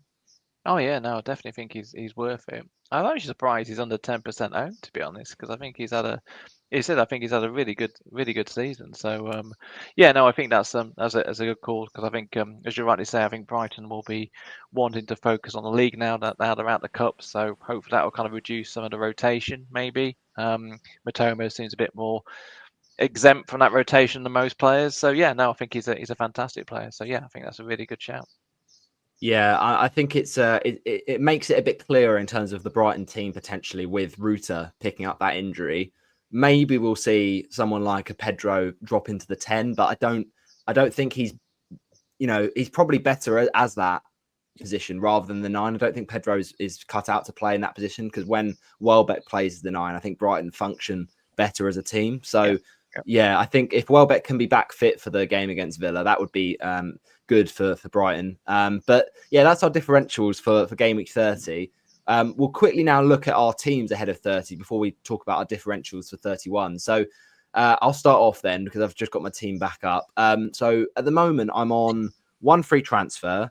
And I've got, I think, a lot of money in the bank because of the fact that I ended up selling Trent last week for Milenkovic. So yeah, I've got 1 free transfer, 5.1 in the bank. So I've got a bit of flexibility of who I go to. But I obviously, with Haaland injured, I wasn't looking to buy him anyway, because I just don't think he's worth the value, to be honest, when you've got Marmoush at half the price doing really well at the moment. So yeah, the plan would be to make a transfer in my forward line, because I brought in Jimenez for a 1-week punt in game week 29 that didn't really work out. And he's got Arsenal this week. I know he's played well in the international break for Mexico, but I just think I've got to sell Jimenez. So my plan is, well, it all depends on, we need Palmer to be fit. If Palmer's fit, then it's fine. He was seen in training, so my hope would be he would start, but we're not going to get a press conference before the deadlines from Maresca, so we just got to hope and pray that Palmer starts, because against Spurs, if he does, I think it could be really good points. So I think the transfer I'm going to do is probably Jimenez to Marmoush. I think Marmoush, I want a bit of the City attack for that Leicester game, and Marmoush just looks so good right now. Then it's about a consideration about whether I make another transfer, because if I end up doing the Jimenez to Marmoush and leave it at that, and not take a hit, then I'm not going to have any Palace for the Southampton game, which doesn't feel great. So I could take a -4 and do Dango to Ismail Assar. Or if I wanted to take a -4 and instead replace the injured Chris Wood, I could then bring in Mateta and take that a -4 and then just bench Dango. So seeing that initially, Finn, what would you prefer? Do you think it's, because I'm taking a -4 in either way to get either Mateta or Ismail Assar. Would you prefer selling Chris Wood just because you know there's a good chance he won't play in game week 30? Yeah, I mean, I kept while I did my wildcard, I kept Wood in, but I think I'm still probably going to change that yet. I'd probably go Mateta. I just think, I know what you're saying about obviously maybe not his confidence or whatever with the head injury, but as Greyhead kind of alluded to, and with all due respect, Southampton aren't the best team, and I think I can just see this is the sort of game that he needs to get his confidence back. He can get in, get himself a goal, and he'll be back to the way he was before, I think. Yeah, I mean, I think this is recency bias clouding my judgment a little bit. When I looked at that Palace game, Russell, and saw how well Sarr and Eze played, the temptation to switch Dango to one of them is quite strong. But do you think Mateta would be a better investment for Crystal Palace in this Southampton game? I think Sarr's minutes are more secure than Mateta's overall in the game, and you want minutes against the Southampton. But I believe in your situation, Dango as a first sub is a nice first sub to have, rather than taking him out and having that you would have Castagna as your first sub coming in. I suppose it would be Chris Wood that I'd bench in that scenario. Yeah, rather than Dango. If he's injured and you have any problems in your 11, he's not coming in, is he? So Castagna would be coming in. I prefer Dango, if you have any problems in your 11, to be coming in over Castagna. So I would preferably have preference for Mateta for the -4 rather than Sarr. Even though I prefer Sarr as a player, in your situation, I would rather have Mateta coming in. Yeah, and he's been so good all season, Mateta. He's probably the sort of player against Southampton. If he gets even 75 minutes against Southampton, that might be able to pay back the hit. So yeah, I think I prefer that way round. So that's what I'm looking at doing. In terms of your plans for Gameweek 30 transfers, Greyhead, what are you looking at doing? Well, originally the plan was to effectively kind of move Guardiola in for Trent, and that would give me enough to get through. But to be honest, now with Palmer, we're still not sure about him. Haaland is out as well. I'm pretty much 85-90%. I'm just going to press the wildcard button, to be honest, and just move straight to that option. Yeah, I'm not going to have the information. I'm not going to know about Saka. I'm not going to know about Brentford Forest. Well, you say you're not going to know about Saka.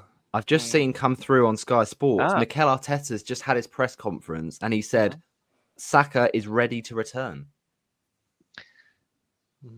God, now that's going to be one of my wildcard decisions, isn't it? Whether or not I put Saka in or not. But yeah, no. So I think I'm pretty much likely to. I still will therefore like to press the wildcard button and just go for it. Really, I think it'll be all the players we kind of spoken about. I'll triple up on Arsenal, triple on Palace, couple of Villas. Get a couple of City players really, and then just kind of ride it out from there. So I think that's the plan going forward. So yeah, that's I'll reveal all later on when I get some time to think about it. Yeah, make sure to give Greyhead a follow on Twitter to see his updates. And finally, then Finn, what transfers are you making in Gameweek 30? I've actually lost count how many I've made. If I'm honest, I've made quite a lot. Just wildcarding into this week. So my team's looking. I've got Pickford and Sells as my two goalkeepers, both quite expensive, but I think the way they both perform, it kind of rewards it as well. And that's also looking at a bench boost in the future. So then I've got Kirkes, Gay, Munoz, Robinson, and Aït-Nouri as my defenders. All the ones I've got, but I think I'm starting Munoz, Gay, and Kirkes because they've all got the most favourable fixtures. Midfield, I've got Elanga, Bruno Fernandes, Cliver, and obviously Salah.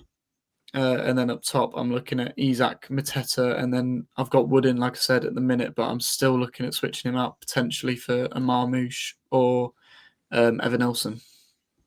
Lovely. Those look some good transfers, Finn, so fair play. Lastly on Gameweek 30 then, captaincy, Greyhead. Does it come down to Salah against Everton for you? Yeah, it goes. It's purely down to rank, basically. All right. So I think if you're in a good position, you just go Salah, keep it safe. All right. If you're chasing Mamouche, if you're in Russell's position, I suppose. Yeah. Well, no. Yeah. And my position, to be honest, you go Mamouche, you go someone like. I think he's a good standout differential pick, to be honest, and maybe Isaac is a good one. I mean, what he did to Brentford earlier on the start of the season, still kind of like there, but Brentford have improved a lot away from home, so maybe not so much. So yeah. For me, Salah safe, differential, Mamouche. Yeah, if you were me right now, Russell, and you were trying to convince me to captain Marmoush, what would your, because I think that's what you said you were doing, what would your sale be for me not captaining Salah and going for the Manchester City Egyptian? He's every time he comes in, he performs, mate. He's had I don't know, he's had 2 double-digit hauls. He's not started many games in the Premier League, but when he has, he's got a couple of double-digit hauls in there, and it goes back to the fixture. I think Salah has a great record against Everton, but does Trent's injury change Salah's performance? I'm clinging on to that as a Salah non-owner. I'm clinging on to Trent not being on that side anymore, somehow impacting Salah. Yeah, well, let's it's get unlikely, Finn's view. But what do you think, Finn, as a Liverpool fan? Do you think that's going to be the case without Trent? Salah might struggle. No, if I'm honest. I think help me.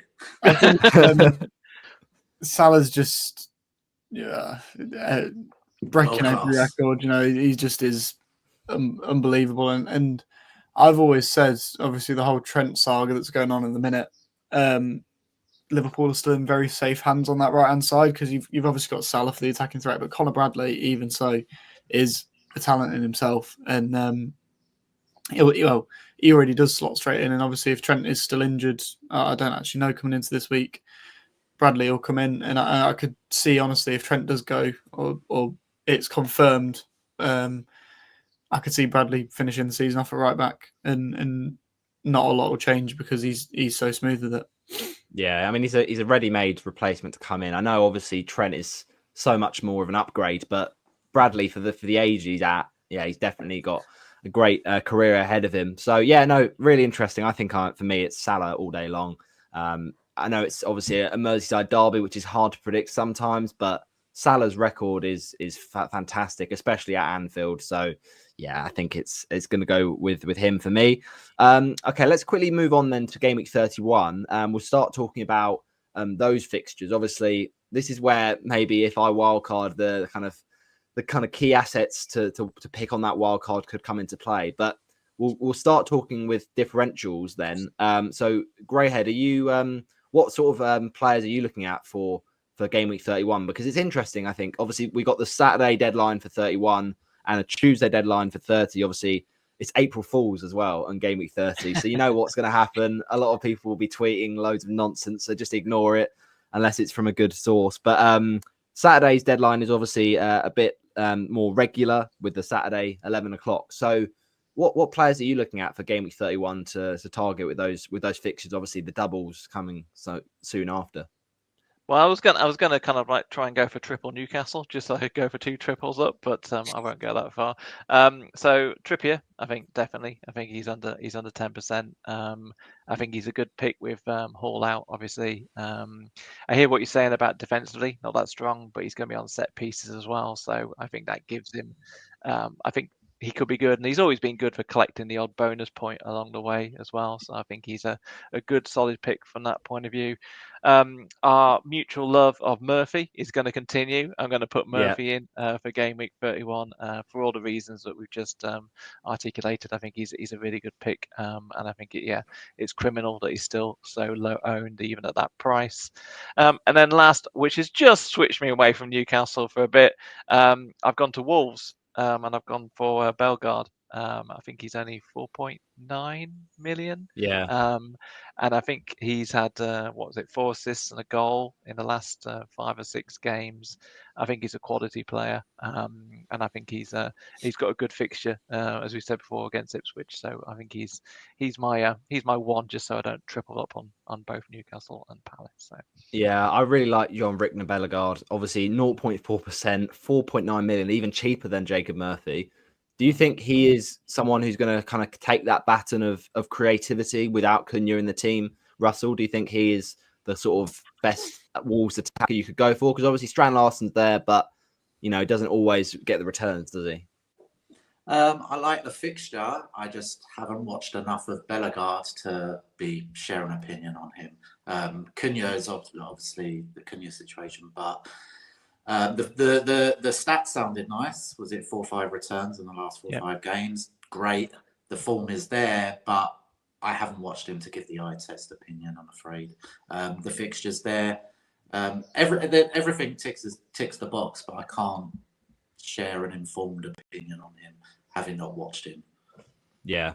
Well, it's really interesting when you talked about Trippier, Greyhead, because I think a lot of people will be after the Carabao Cup heroics of Dan Burn looking at him, but we have to be careful because, again, he's on 8 yellow cards. So he's got to get through Gameweek 30 and 31 without getting two bookings, because then he would miss the double in 32. So do you think in that scenario, obviously Trippier is a bit more expensive, but if you can't quite get to that, do you think Livramento is the best alternative to like a Dan Burn? Yeah, absolutely. I personally, I think it's Trippier for all the reasons I've just said, but then I think going down from that with Livramento, I think he always looks good, always has that bit of attacking flair in him as well. So I much prefer him. I think there's a bit of recency bias with Dan Burn. I think he's obviously a good defender, but he's not going to score as many score goals like that every day, is he? So I think it's between those two, Livramento and Trippier for me, really, just dependent on budget. That makes sense. Okay, in terms of your picks for Game Week 31, Russell, what are you thinking for this game week? I've gone for a similar pick to Foden in 30 and a big name player, and that is Heung-min Son. Hasn't really set the season alight, but with Southampton at home and only owned by 5.5%, he's the talisman. It's an amazing fixture. He does have a high ceiling, despite not showing it that often this season. But with the fixture, with Tottenham having the potential to score a lot of goals in some games, yeah, he's my first pick. I like it. His record against Southampton is sensational. The only issue, I suppose, Finn, would be Spurs are so focused on their Europa League process and their sort of progress into that final. Do you think Son might just keep getting rested in fear of him getting injured before that Europa League kind of key part of the season?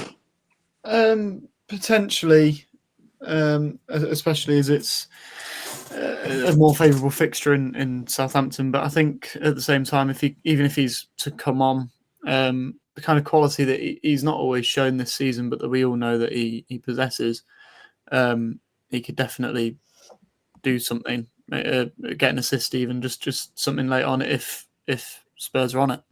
Yeah, exactly. And it's any player is a good asset against Southampton, especially Southampton at home. So yeah, love it. What's your next pick then, Russell? Second pick is Anthony Gordon. Coming back, I expect him to come back with a bang. I'm a big fan of him as a player. And yeah, after a long rest, I think there's the injury, there's the potential injury. I don't believe there's anything in that, but that's the risk with him. It's more of a gamble than a Murphy. But I like Anthony Gordon, as I think he's 8-point-something% owned. He's in my wild card. So I'm going all in on Gordon away to Leicester. As much as I like Jacob Murphy, I think there's no denying how good of an asset Gordon is, Greyhead, because obviously last season he was sensational as an asset. He's not quite been, obviously because he's been a bit more expensive this season, not quite been as explosive as last season. But do you still think when he comes back from that suspension, could return to that explosive form, given the double game week and that Leicester game? Yeah, no, I think it's definitely one to watch, especially the double perspective as well. Like I say, I'm just slightly put off by the injury, just that niggle bit for me. But he's always been a player that's been very explosive. I mean, it all depends on, I guess, on kind of Newcastle's mindset towards the end of the season, because obviously they've won one cup, they've probably got their eyes on the other one as well. So it's just, yeah, I don't know. But like I say, I'm not sure I'd want to invest as much money on Newcastle creative player apart from Isaac, really. So but I think he's a very good player. He's a very good shout. It's just that slight doubt about the niggling injury for me. And then your final pick, Russell? It's already been said by Greyhead, I think, is Murphy. So I'll be doubling up in my picks on Newcastle away to Leicester.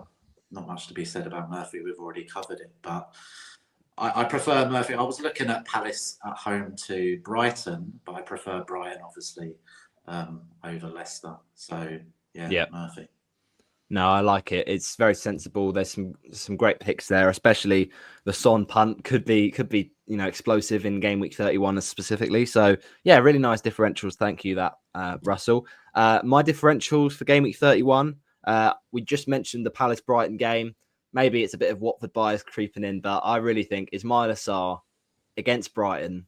It's a game where I think Brighton could do well in, because we know they've had good sort of goal scoring records this season, but I still think Palace will score goals, because defensively I'm not convinced by Brighton at all.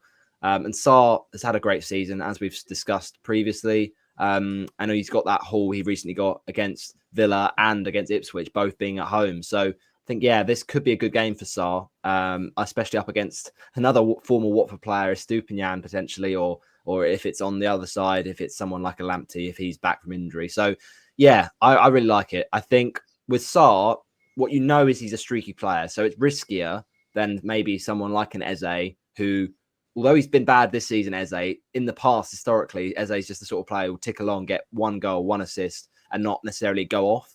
Whereas Sarr is the sort of player you bring in, you got to be aware he's going to be frustrating, but you could get him on the right week and he gets a 15-pointer like he did against Ipswich. So, yeah, I really like it. With Brighton sort of maybe looking at this game, thinking they want to beat Palace. It's a small derby, but I don't really believe in it. So I think, yeah, Palace will score goals in this game, and I like Sarr as a pick. My next one, it's interesting to see what you think of this, Greyhead. We've talked all about Bournemouth already, but I think Evan Nilsson in these next 2 weeks just could be so big, especially when you think about the Man City players, right? So we're all so big on them for Game Week 30, but by the time Game Week 31 swings around, obviously, I mean, it depends, doesn't it, on Haaland's availability. But by Game Week 31, Man United's not a terrible fixture. Of course, they could score big goals in that game. But if, say, Marmoush only gets, limited minutes against Man United, then the hype around him will be a bit cooled. So for a player is going to get a solid amount of minutes, even if he does get the odd rest, I think Evan Nilsson against that West Ham defence in Game Week 31, West Ham defensively all season have just been really underwhelming, I think. And Evan Nilsson's returns this season, a lot of them have been away from home. And he's 3.5% owned. I obviously think it's not ideal with him not having the double, but I still feel the fixtures are so good that you could just leave him in there and on a bench boost for 32 against Fulham that he could be absolutely fine. So do you think Evan Nilsson against West Ham could be a nice one? Yeah, no, I think he's a really good pick. Like I say, I mean, he's so cheap. He's so cheap, and like I say, he's so low owned. He's got good fixtures. So yeah, no, I think definitely worth a shout. Although I'm still slightly getting over your previous comment, Roberto, where you called the Brighton Palace a small derby. By the way, when you talk about you're going to have Brighton Palace fans like literally with pitchforks outside your window. Well, on that one. You But say that. I'll let you cover that one off on socials. But you say that, but I think Palace and Brighton fans also agree it's not really a derby, because the derby comes from like historical spats between the managers. It's not like it's local. So I know M23 it's one of those. Yeah, M23. Yeah, the M23. Yeah, well, we'll see. Anyway, we'll see what happens on that, Roberto. That's the one I'm worried about. That last comment. But yeah, no. In terms of this pick, you're absolutely right on this pick. I think he's a fantastic shout. So yeah, I think he's a good one. He's like I say, he's a good one to have in your wild card, because I think he's so cheap. He's like you say, you can put him on the bench. He'd be fantastic. So exactly. My last differential then for Game Week 31. I'm struggling a bit more on this because there's not a lot of options that I'm loving, to be honest. But I've had a look at some of them, and I just think Game Week 31, maybe we're going to look again at Aston Villa, because they're obviously going to be doubling potentially in 33. And I know that Forest is not an easy game, but I think Rashford, maybe if Forest are, focusing on Champions League, maybe Villa could win that Forest game. And obviously Villa need to kind of try and get Europa football as well. I know that obviously they'll have the FA Cup semi-final in their mind as well, but I think Rashford has shown recently, especially against Preston, just what he can do. And at 4.9%, I think that could be a really nice punt. So do you think Rashford is back to his best now, Russell, or do you think it's just he did it against Preston sort of thing? He's a hard player to assess. I think he's what he got up to at Man United. I think he's been rejuvenated at Villa, and he's coming out. But like you say, it was Preston, and also you've got the like I said before, there's a lot. I think he starts most games because I think he's one of their better players, especially on the left or up. But I think Watkins starts most games up front. I think it's a risk for minutes, but I do think it's a 70-30. I'm more in favour of him, and I do like him as a player when he turns it on. He's capable of anything, but yeah, it's risky. I do like it. If I'm going to say yes or no, I'd say yes. I like it, but there are risks involved with him. Yeah, absolutely. Just finally then, your differentials for Game Week 31, Finn? Yes, so I'll start off with, it's a bit of a rogue one, even I've questioned it, but I'm sticking to it. Wan-Bissaka at West Ham. He's in really good form for West Ham. He's kind of one of the big threats down the right-hand side. I know they've got Bournemouth at home, and that's not going to be an easy fixture. But when I think of that, I think back to like Newcastle away earlier in the season for West Ham, and Wan-Bissaka comes through and at a big point haul. When everyone basically went, "Oh, this is Newcastle's; it's going to be an easy game." I think West Ham can switch it on at any minute. I've gone Livramento as well. We've obviously mentioned the Newcastle Leicester match. It's like that's got to be a clean sheet, surely. I was just coming to this. Yeah, you think it's a clean sheet? The last time that Leicester scored a goal, I had a look last night, was the 26th of January when they beat Spurs. Sorry, in the league, that is. So, we're looking. It's been 2 months, and they've not scored a goal in the league. So you'd like to think that they'll keep a clean sheet. And then finally, this one's it's bias and probably stupid. But I've been manifesting this all week. I've gone Liam Delap. He's obviously Wolves at home. It's a massive game for Ipswich. In there, if there's any chance left of them staying up, quite frankly, yeah, huge. He is obviously, through watching them, he's their only attacking threat. You've got your attackers, but when it comes to Liam Delap, he's the only one that looks like scoring, and I'm pretty sure he'll get one against Wolves. And so I'm going with my guns. I'm going to say Liam Delap. Fair enough. I know your Ipswich bias is factored in there, but you know what? We have to be worried again about Delap because he is on 9 yellows also. Yeah. So if he gets booked against Bournemouth, that will be a massive blow for Ipswich, won't it? And it is, and I think Kieran McKenna will definitely be aware of that. He's switched on it, and Liam Delap, the way he is, he's likely to get a yellow. He's that kind of striker that he'll get himself involved and he gets himself booked, and that's how he is. But I think whether he gets, I don't know, he won't get rested. That's stupid. But yeah, I'm confident. Yeah, and this is the thing about we got to remember with the 2 game suspension. It's not just the 1 game, so just got to hope he gets through that Bournemouth game unscathed without a yellow card. But yeah, for the run-in, there's a slim chance I think Ipswich stay up, unfortunately, because I think Wolves have just got enough quality when Cunha comes back in Gameweek 32. But yeah, if you are going to stay up, it's going to be down to him, I think. So yeah. Interesting. So thanks for all those differentials. We'll see how they get on in the table. We do have, quickly before we get onto the quiz, a little listener question to ask. So I'll throw this over to you first, Russell, from FPL Hugo Wood 35789. Thanks for your comment. He said, would you sell Chris Wood for Isak? Now, he said Wood might be out in Game Week 30 and Isak looks very good until the end of the season. But he could also, Chris Wood, potentially play against Man United if we get news from Nuno. So would you make that switch in Game Week 30? No brainer. I think Isaac's a hold for the rest of the season. So yeah, I bring him in. And then if Chris Wood does come back, he's not, even with his upgraded price tag, he's not crazy money. So he's always an option. If you've got a Marmouche and his minutes don't look good, you could bring back a Chris Wood. For that kind of money, or I like obviously Mateta, but if something happens to him, there's a lot of players, a lot of strikers in that price range to be bringing Chris Wood back. So I think it's an obvious yes. Would you echo that, Greyhead? You'd make that move? Yeah, that's the easiest question. I hope the quiz questions are like that one. So, yeah, that's an easy one. Yeah, definitely. That's definitely the way to go. Although knowing Chris Wood, he'll probably turn up, score a hat trick or something like that. But no, I think that's on the balance of everything we know at the moment. Isaac is a good move. So definitely go for it. Absolutely. Thank you for that listener question, FPL Hugo, and thanks for the differentials. Some really great picks, I have to say, for Game Week 30 and 31. So yeah, you've got some good picks there. Let's see how they do in the differential standings. Right, what we're now going to do is the fun bit of the episode, I like to think, the quiz right at the end before we wrap up. So what we do for this, Russell, and what we also do for this, Greyhead, is we kind of have like buzzers for the guests that come on. So it could be a football phrase or a noise, like a beep or anything you want. So first of all, go over to you, Russell. What's your football quiz buzzer this week?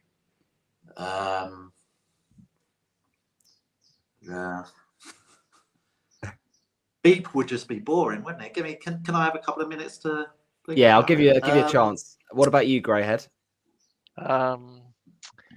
I'm trying to think of something FPL traitors related, to be honest. Murdered, I think maybe that murdered. Maybe that's Murders. yeah, maybe I that, like maybe it. yeah. Like it. Yeah, carrying on the traitors theme. Okay. What about you, Finn? I think every time I come on, I just go bang, and I'm just gonna keep boring, and I'm just gonna go bang. Yeah, fair play. All right. What about you, Russell? Give me Blues for Chelsea. Blues. Yeah, Chelsea fan. Makes sense. Okay, so we've got bang, murdered, and blues. Well, let me tell you, the first question we've got in the quiz this week is what we call a career path. So I'm going to give clubs that this player has played at. It could be a current Premier League player, it could be a former Premier League player, but I'm going to give them in order of them going between each club, and buzz in when you think you know the player. So, first club, West Ham United, then moved to Liverpool, then made the switch to Chelsea. Blues. Yep. Ben Ayoun. Yes, Yossi Ben Ayoun is good. correct. Very good. Very well done. He then made it on loan move to Arsenal, on loan to West Ham, and then, of course, went back to Chelsea at the end. So, yeah, your Chelsea expertise helped you out there, Russell. So, well done. That is 1-0 to Russell going into question 2. But you've got time, Greyhead and Finn, to pull this back. Question 2 is another career path. Here we go. Liverpool then made the move to Newcastle United, and then Manchester United, and then Stoke City. Bang. Finn? Michael Owen. Correct. It is Michael Owen. Well done. Yeah. The Liverpool fan. I thought you'd get that one. So it is 1-1 between Finn and Russell. This is it, Greyhead. This is your question, I think. One more career path, though. The clubs are Bolton, on loan at Bury, then moved to Arsenal, and finally Crystal Palace. So Bolton, on loan to Bury, then to Arsenal, and most recently to Blues. Crystal. Yep, Russell. I'll have a guess at Nketiah, but I don't know about the Bolton. I'm afraid he was at Arsenal young. Eddie Nketiah is incorrect. So you're momentarily frozen out. So it's between Finn and Russell. Finn and Greyhead, who's gonna buzz in first? Any ideas? I'm gonna go. Yep. Rob Holding. You are correct. Wow. Well done. Wow, that is very impressive. That is very well done. Yeah, slightly trickier on that one, but you did very well there, Finn. So that puts you into the lead. I'm afraid Greyhead still trying to get his first point, but we've got questions to come. So you've had Liverpool questions, you've had Chelsea questions. Where's the Spurs question? Oh, good grief! Anyway, who knows? Right. It might be coming up. It might not. We'll see. This is just payback, Roberto. I know it's fine. It's fine. It's okay.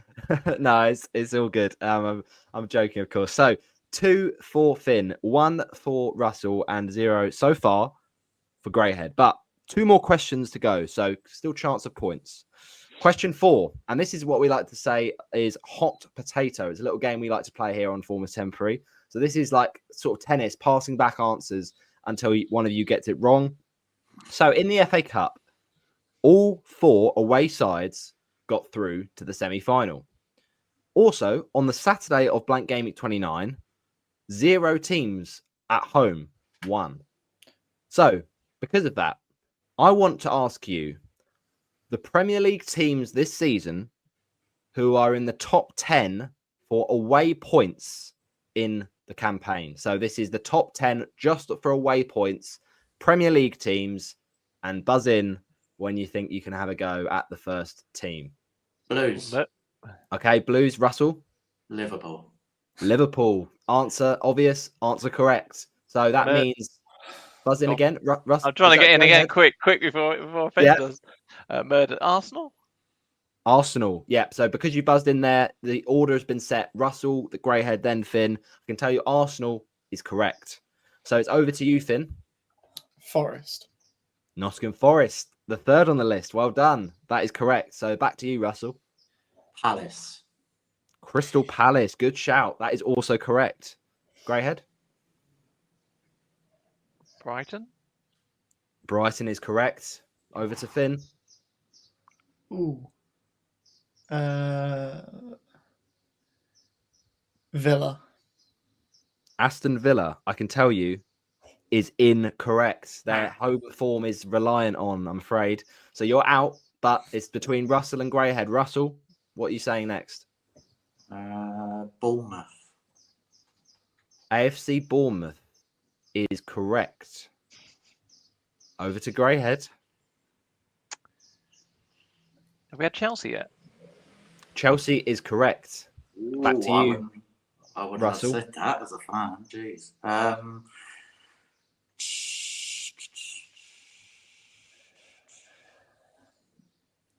Have we had Fulham?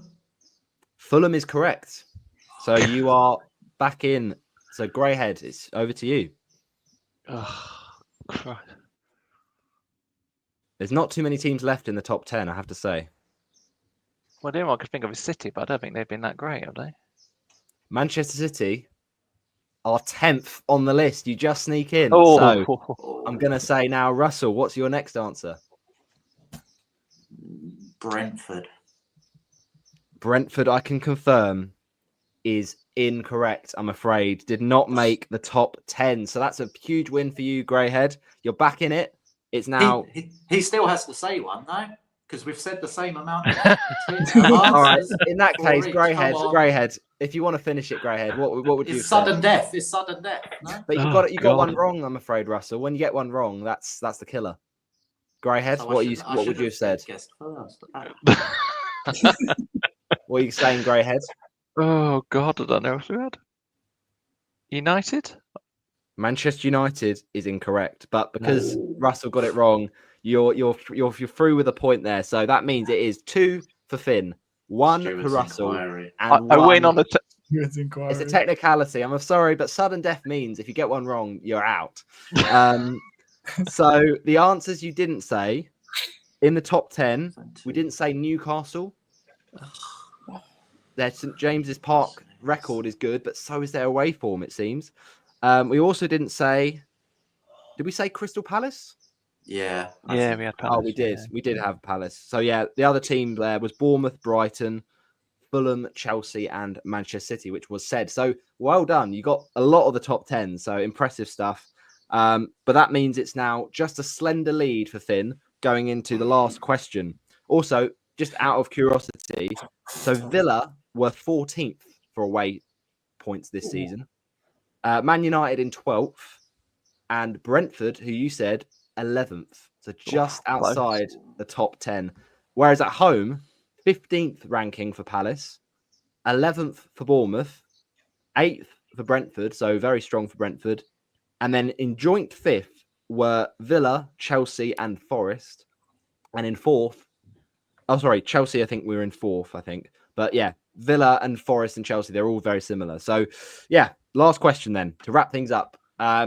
The last time that games in the Premier League were on April Fools, which of course is the deadline at 6:15 for Gameweek 30, that was April Fools in 2023. That day, AFC Bournemouth beat promoted side Fulham. Bournemouth, of course, got another promoted side this game week. They beat Fulham at home. Which current Bournemouth player, though, scored against Fulham on that day that's in the current side? Buzz in when you think you can have a go at a Bournemouth goal scorer. Blues. Okay. Christie. Russell? So, Ryan Christie, I'm afraid, is incorrect. So you're frozen out momentarily. Buzz in, Finn or Greyhead, whatever you want. This player still plays for Bournemouth now? Correct. Right, okay.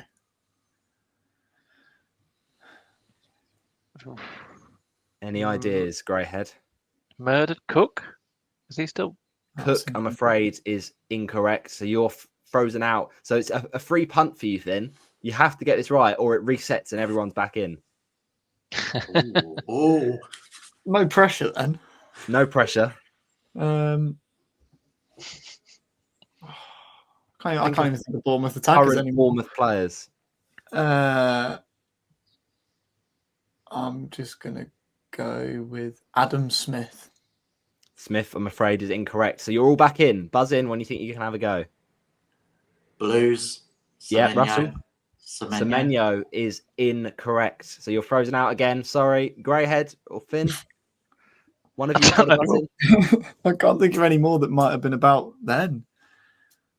It's 2023, remember, and it's April. So this would have been 2 seasons ago. 2 years ago. Any ideas, Greyhead? Current Bournemouth player. I don't think Kirkes was around then, was he? If you don't get this, either of you, Finn or Greyhead, I'm going to have to, give no one the point. I'm happy with that. I think that's the fairest decision all round. I've got more answers if they haven't got answers. I can roll them out. If you've got more answers, Russell, you can't give them until Finn and Greyhead get them wrong. So I'm afraid. Are you going to give up, Greyhead? Oh, what about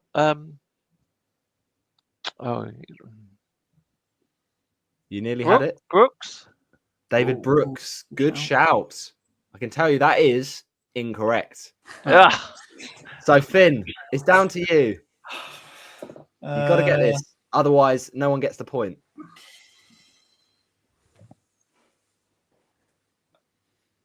You're so close. I'm not. I can't think of players at the minute. Think about players that were in that side that got promoted from the Championship. Oh dear. I don't know. Mine's gone completely blank. Okay. I'm just gonna give up. Yeah, Dango. Dango Watara, I can tell you, is incorrect. So nobody gets the point. The answer was Marcus Tavernier. Oh, of course it was. Tavernier was your answer. So obvious. I'm afraid, yeah, that was the one. So that means the points are locked in. It's a win for Finn. Well done, Finn. Well done. Good stuff. A little fun fact for you as well. Other fixtures that took place on the 1st of April. We had Chelsea against Spurs back in April 2018. With a Tottenham player scoring twice to give Spurs their first win at Stamford Bridge for absolutely ages. 30 years or something, wasn't it? Yeah. Anyone know who that player was? Scored a brace at Stamford Bridge. Not Son. Any ideas? Was it Son? No? No, it wasn't Son. It was Dele Alli. Oh, God. And then the other thing, which I'm surprised you didn't remember, to be honest, Finn, back in April 2017, there was Liverpool against Everton. 2017? Yeah, so that was the 16-17 season. Certain Felipe Coutinho had a wonder goal in that day. Oh, that was a beautiful strike. I remember that. Curler, absolute brilliant. So yeah, that is the quiz. Well done, Finn, and that is the pod wrapping up this week. I know it's been a bit longer, so apologies, guys. But no, really enjoyed this one. So thanks again, Greyhead, for coming on. No, but appreciate it. Really enjoyed that. Thank you very much. No worries, and Russell as well. Thanks for coming on. Thank you, mate. It's been enjoyable. I'm still regretting I don't like losing quizzes, mate. So I'm gonna be in pain for the rest of the day. well done, Finley. Well done, Finley. That's some knowledge there. That's some knowledge. Thank you. Yeah, you did some very good answers, Finn. So yeah, great stuff. And thanks for watching or listening to this week's pod. 2 game weeks. We tried to squeeze it in for you just to make things easier with the tight deadlines. But we're very pleased that for Game Week 32's pod, which actually will be the last one we're going to do for a few weeks, because myself and Chris at uni, we've got exams coming up. So we've got to prioritize that and our dissertation for final year at uni. So we're going to go on a little break, but we'll be back after the Game Week 32 pod. We'll be back for the last game week of the season. which is going to be good fun. So we've got 3 more episodes to end off the season. So it's been a great season. Really enjoyed it. And thanks for all those that have supported the pod. So yeah, in Gameweek 32's pod, we're going to get 2 great guests on. Firstly, Chazza Roberts, Charlie from FPL Addicts will be great fun. And also on that pod will be the legendary Jan Batra. So looking forward to that one ahead of Gameweek 32.